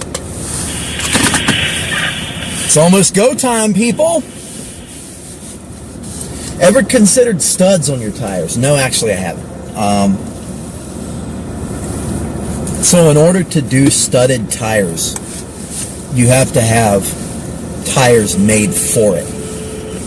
And you got to get the studs put in. Usually those are snow tires, and then you got to get the studs put in. They don't make snow tires in the size for this vehicle, and I don't think they make them for my other Grand Cherokee because it has the 20-inch wheels. They make them, I think, for the Compass. Like Truck 3 could get them. But I've only been using Truck 3 for Tropical. I kept Truck 3 reserved for Tropical. Although I might use Truck 3 through the rest of the winter because it has excellent tires for that. But then you got to put the studs in, and then Pennsylvania actually does have rules about when you can actually run your studded tires. Like, I think there has to be ice or snow on the road at the time you're driving it in order for it to be legal. And then if you're driving it on plain pavement, like just wet pavement or what have you, number one, the cops might give you a ticket. And number two, you're going to be grinding metal. You're going to be clacking, just grinding metal off. Most of the time, regular old snow tires will work for what you need. Most of the time, regular snow tires will do it for you. I think I have summer tires on this truck, to tell you the truth. And it shows. I got all seasons on Truck 2. Truck 3 has some BFG trail terrains on it, like mud tires. Makes it nice. Twice Now being portable is paid off when you broke down on a chase. I know. I remember talking to you about that. I think were you in your own truck, or were you in a rental truck and then it broke down and you got another one, or you went in a Chase Partners vehicle and just ported everything right over? That was impressive. I plan on upgrading it and adding more permanent stuff soon, mainly a relay so I can turn things on and off from the driver's seat. Golf cart relays, dude. That's what I use as a primary ignition. That's what I use as a primary ignition, is golf cart relays. Those things are awesome. For a 92-year-old male patient, sick and nauseated, not alert, according to the casualty. Oh, that's a bad spot to be in. 92 years old, sick, nauseated at a nursing home, and you just went unconscious, and this is coming, and you're in this town. I hope that guy makes it through this. The ambulance is going. Superior said it, but oh my God, I hope he makes it through this. I plan on upgrading it and adding some more permanent stuff. Yeah, I would. Never stop developing, you know? It's almost go time. I'm very, very happy that I saw that girl come back from her car at the Sheets with like a blanket and a sleeping bag and stuff. That makes me happy. She's smarter than me.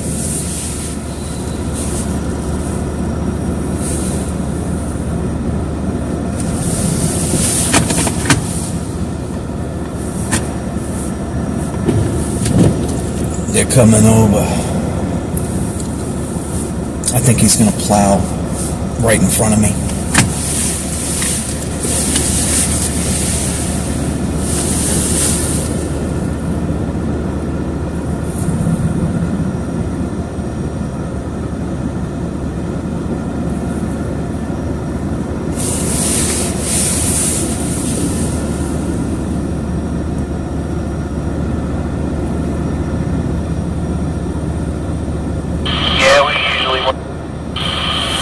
I don't think that distance was good. We went down like 1 So o'clock. you're allowed to run studded tires from November 15th to April 1st in Pennsylvania, regardless of road conditions. That is weird. I remember a buddy of mine got a ticket some time ago, 15, 16 years ago, for running studded tires, and the cop wrote him a ticket, and it was like wintertime, and he said, you know, what's going on, what's illegal? And he's like, oh, there's no snow or ice on the ground, that's illegal.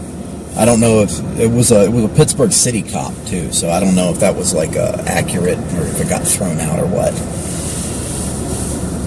Yeah. Jeep Cherokee in Lubbock and rented a new ride in Oklahoma City. I got you there. That was your POV. I remember that. Did you get a new one? I thought I remembered you having a Jeep Patriot, but it turns out it was a Cherokee. It was black. I remember that, though. I remember always making that mistake. Did you get a new one here lately? Oh, yeah? I thought I remembered you getting a new one.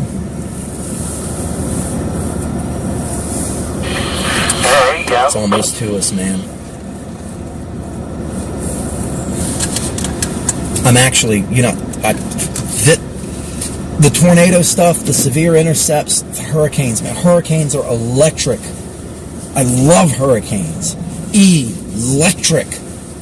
You get your assignment, you get your per diem guarantee, you get to the hotel, and then I'm going to tell you, some people are afraid to give away the game. I'm not. The secret of hurricane coverage is never leave your hotel. Never leave your hotel. Never leave a half a block radius of your hotel for any reason when it's going on. You don't want to be out in that crap. You want to get a hotel on the beachfront, and you want to go out to the beachfront, you and your talent, go out there, shoot the talent, you do your beach hits, you go back in the hotel. Now, when things calm down a little bit, yeah, range out a little bit, but go time? Hotel, man. Why not? You got the bar, you got the restaurant right there.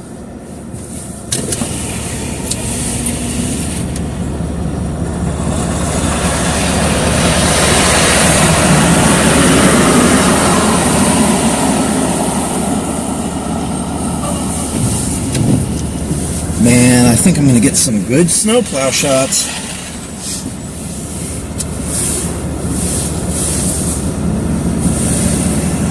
Is he continuing straight or is he turning around? Because if he's turning around, I'm going to move for him.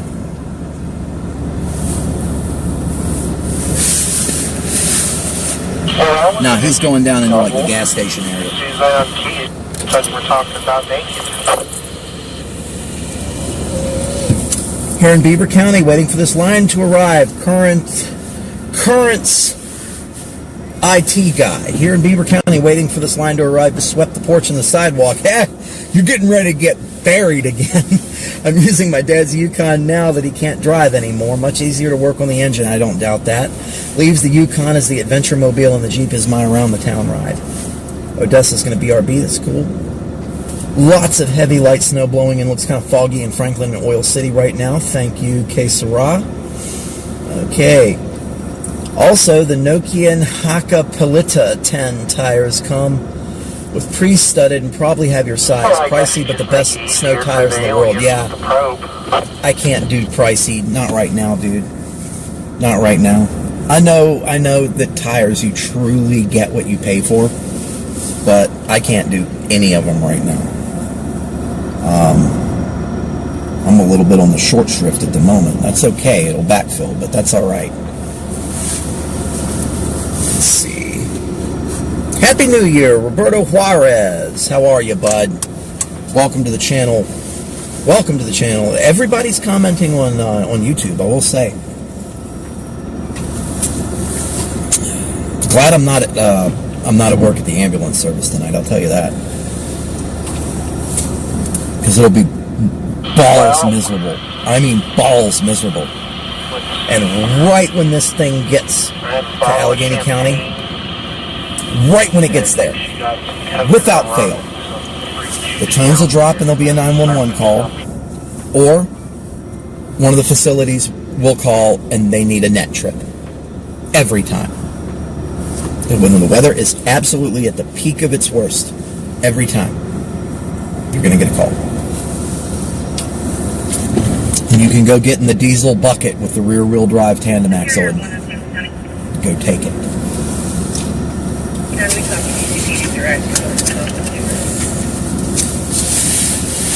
Throw that in the garbage when I get back. Here's what I'm going to do. I'm going to put the short one right here. Put the tall one right here. I'm just working on the website here. Yeah, me and my buddy. Oh, why am I on Do Not Disturb? Let's turn that off. Down there. Well, it's probably not a hike for the average person, but it was for me anyway. I'm off Carrying tomorrow. all that stuff down there.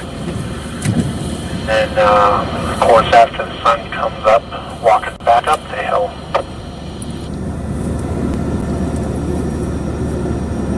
Okay. There we go. All right. My phone is off of Do Not Disturb. Sorry, TJ. I don't know if you tried to push to talk me during that, but I forgot that it does that. Bulletin.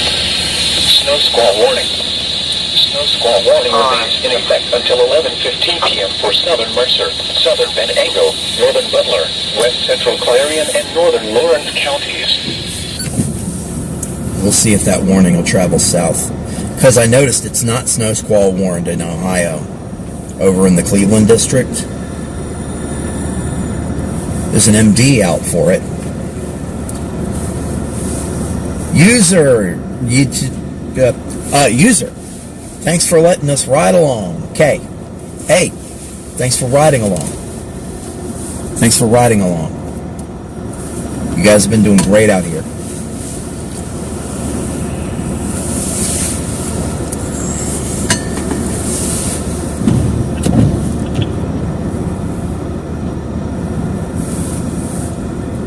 Come down here at 285 and 19. You really must have been flying. And almost scared me. That's the payment QR vert. That's the alert box. Oh no, I don't want to move any of that. Do I have a second alert box? I do. Let's go ahead and remove that. Yes. Okay, just making sure. Alright, I moved the chat so I can just see some elements here. It's that boy.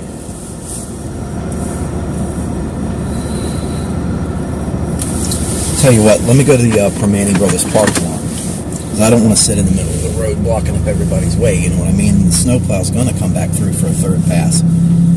So he's come through, he's done his 2 passes for the lanes. Now I know he's going to do his 3rd pass for the shoulder.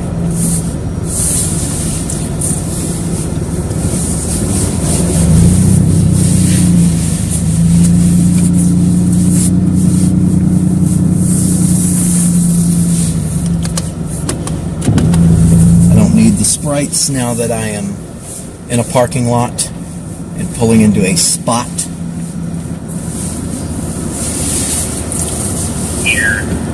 Now rest assured, when this, oh, look at that. Let's pull this up. 400,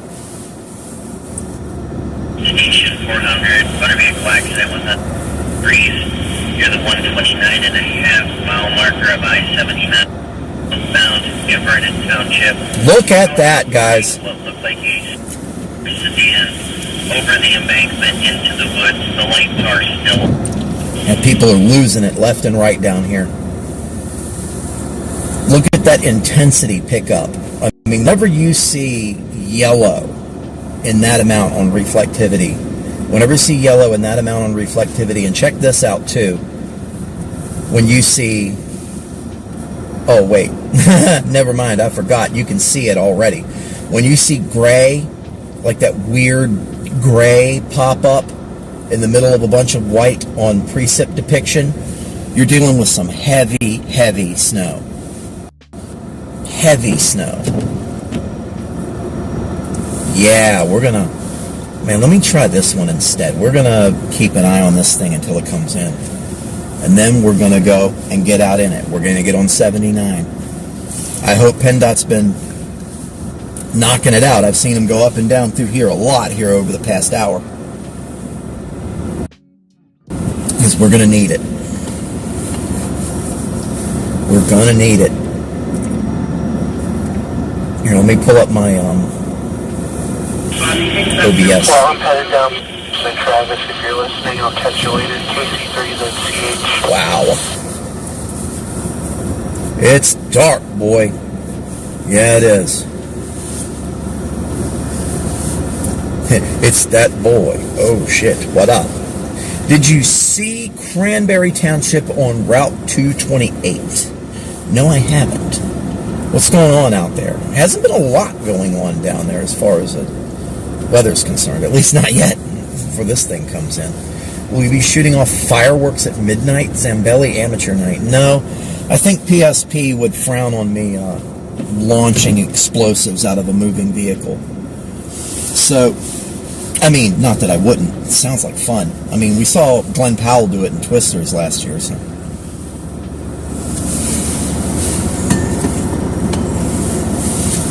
Oh, boy. Man, that is so beefy. And look at that precip depiction, man. That's just... This is good for a squall, man. This is good for a squall. Look at that. Oh, my.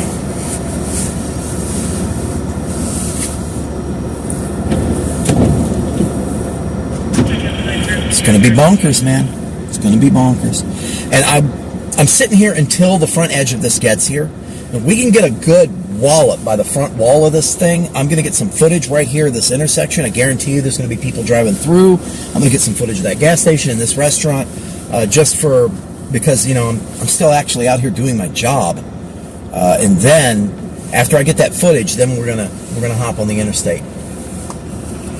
I saw a vehicle that looked like a Waymo almost, and it had something on the side that said storm chasing or something like that, so I figured it was you driving around. Mine is very easy to spot. Primarily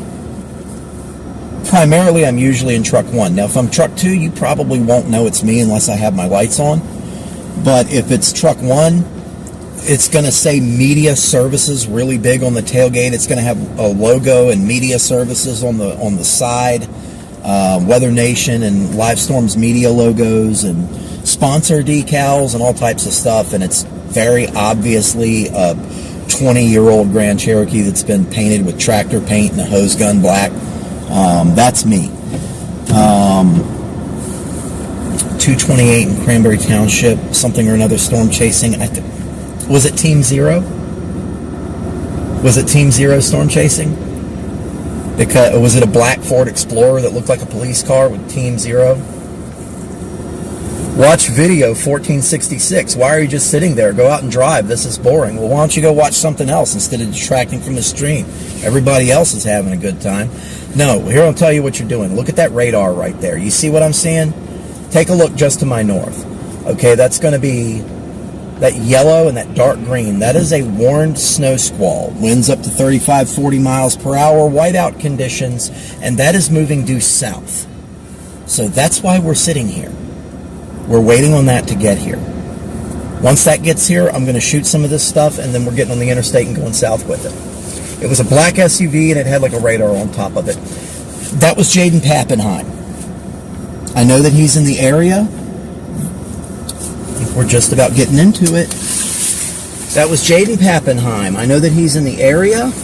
I was told about this earlier. He's got a light bar on top, too. Every now and then he'll turn that on. Let's see. TJ, do me a favor. Watch videos 1466. Watch videos 1466. If he's so sleepy, he can use the timeout.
Yep.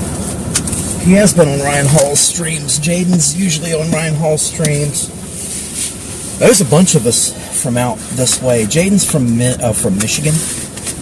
There's a bunch of us out this way that have been with Ryan Hall for a few years now. I have Bryce Shelton. All right, here we are. The squall has arrived. I'm going to give you guys the dashboard.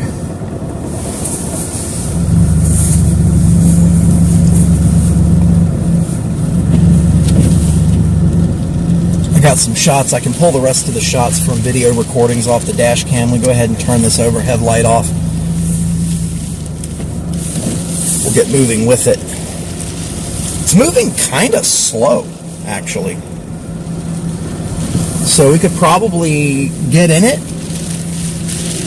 What I'm thinking is we can get in it, and then I can outdrive it, and then we can get back in it again, and then I can outdrive it again.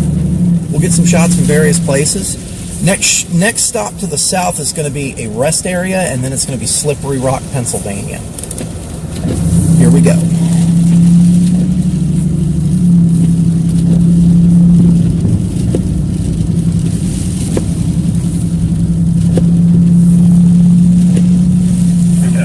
We are in the Warren snow squall at this point.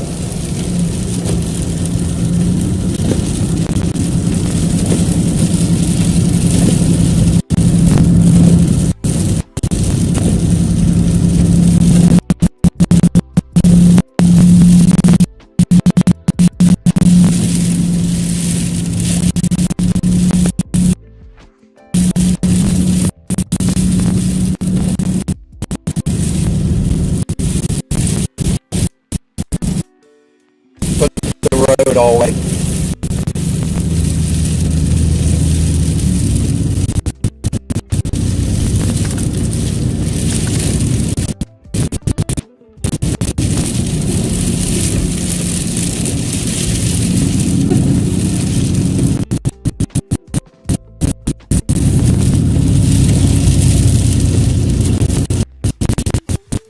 So if shit weather.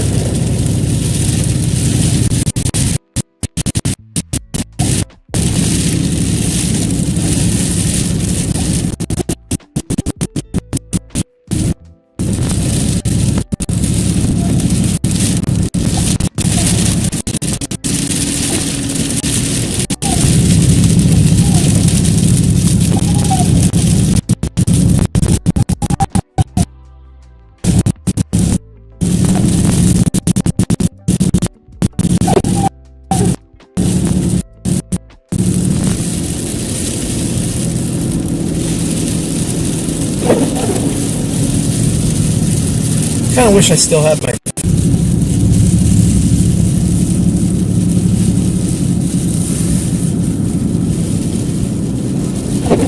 Cadillac and their XLRs and a few other cars they made back in the 90s, late 90s, early 2000s, had a FLIR camera in the windshield. Forward-looking infrared at the top of the windshield, or was it behind the grill? I can't remember. But it was a FLIR system, and it was kind of self-contained, and it had a little screen in the dash. I went to the junkyard and pulled an entire FLIR system off of a Cadillac and put it in that truck. And it was great during snowstorms.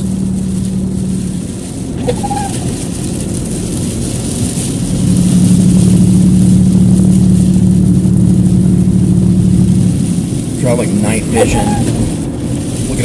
Looking through a camera out your windshield. It's like playing Call of Duty Black Ops.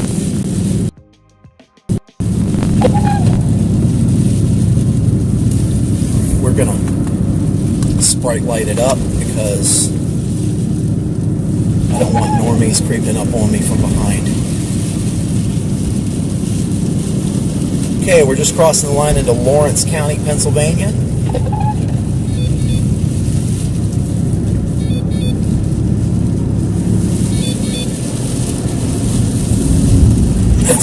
That's where the snowplows do their turnaround. I can tell because all that stuff is all the way across the road.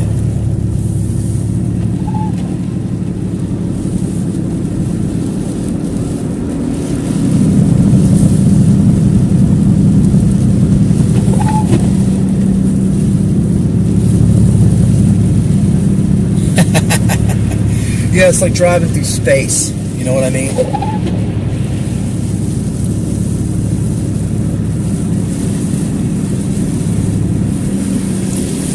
Alright, here's the blue street lights. That means we're going to be leading into the rest area right there. Yep. Forgive me for not reading chat right now. I just kind of can't.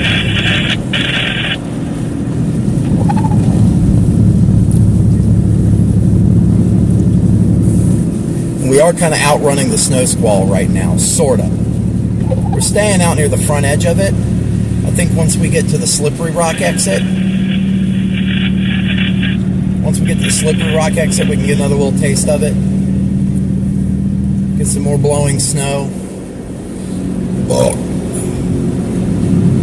Then continue on down to 422.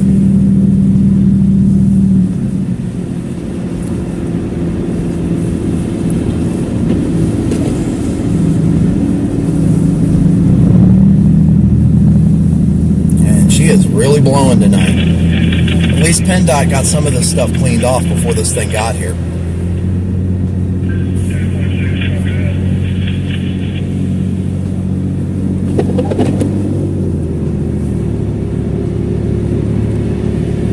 Alright. Looks like we're out driving the southern extent of it right now.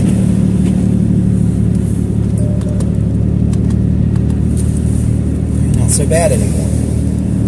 We got a little bit of space on that squall. The next exit is Slippery Rock. We'll hop off there.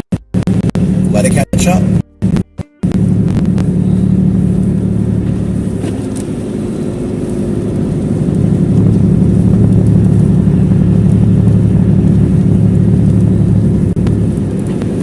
They have extended the snow squall warning, I see. It's down into Butler County now. 45 p.m. At 11:01 p.m., a dangerous snow squall was located along a line from 9 miles west of Knox to 20 miles north of Carrollton, or along the line from 9 miles west of Knox to 18 miles west of Salem, moving south at 25 miles per hour. Hazard: intense bursts of heavy snow and gusty winds leading to blowing snow and rapidly falling visibility. Wind gusts up to 35 miles per hour. Source: Doppler radar and low visibility sensors. Intact, travel will become difficult and potentially deep. Locations impacted include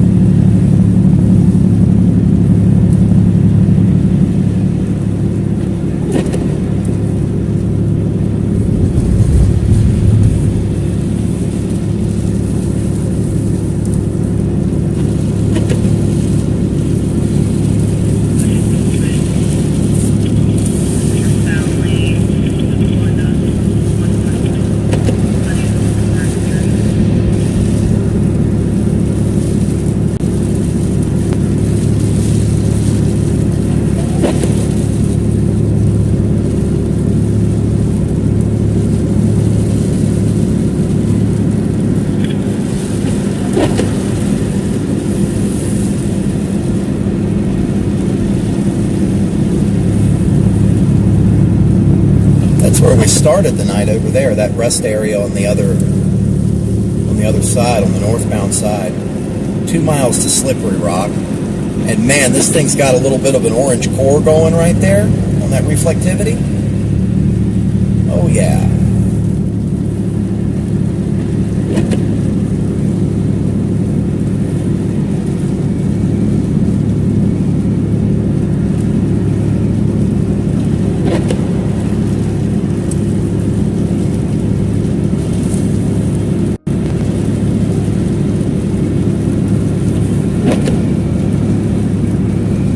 Almost no snow right here. That's crazy.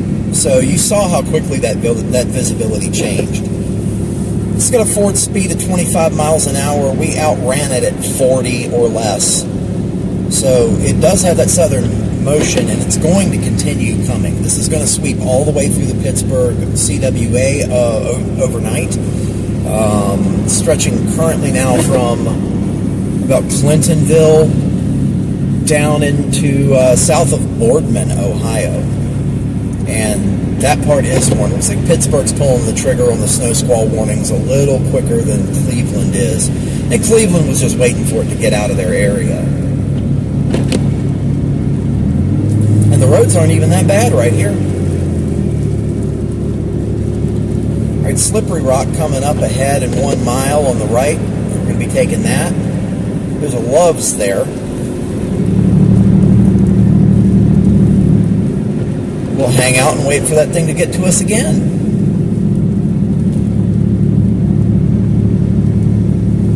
Maybe this time we'll hang out a little longer and wait for the impact core to really get to us, to make it super, super dangerous to drive in.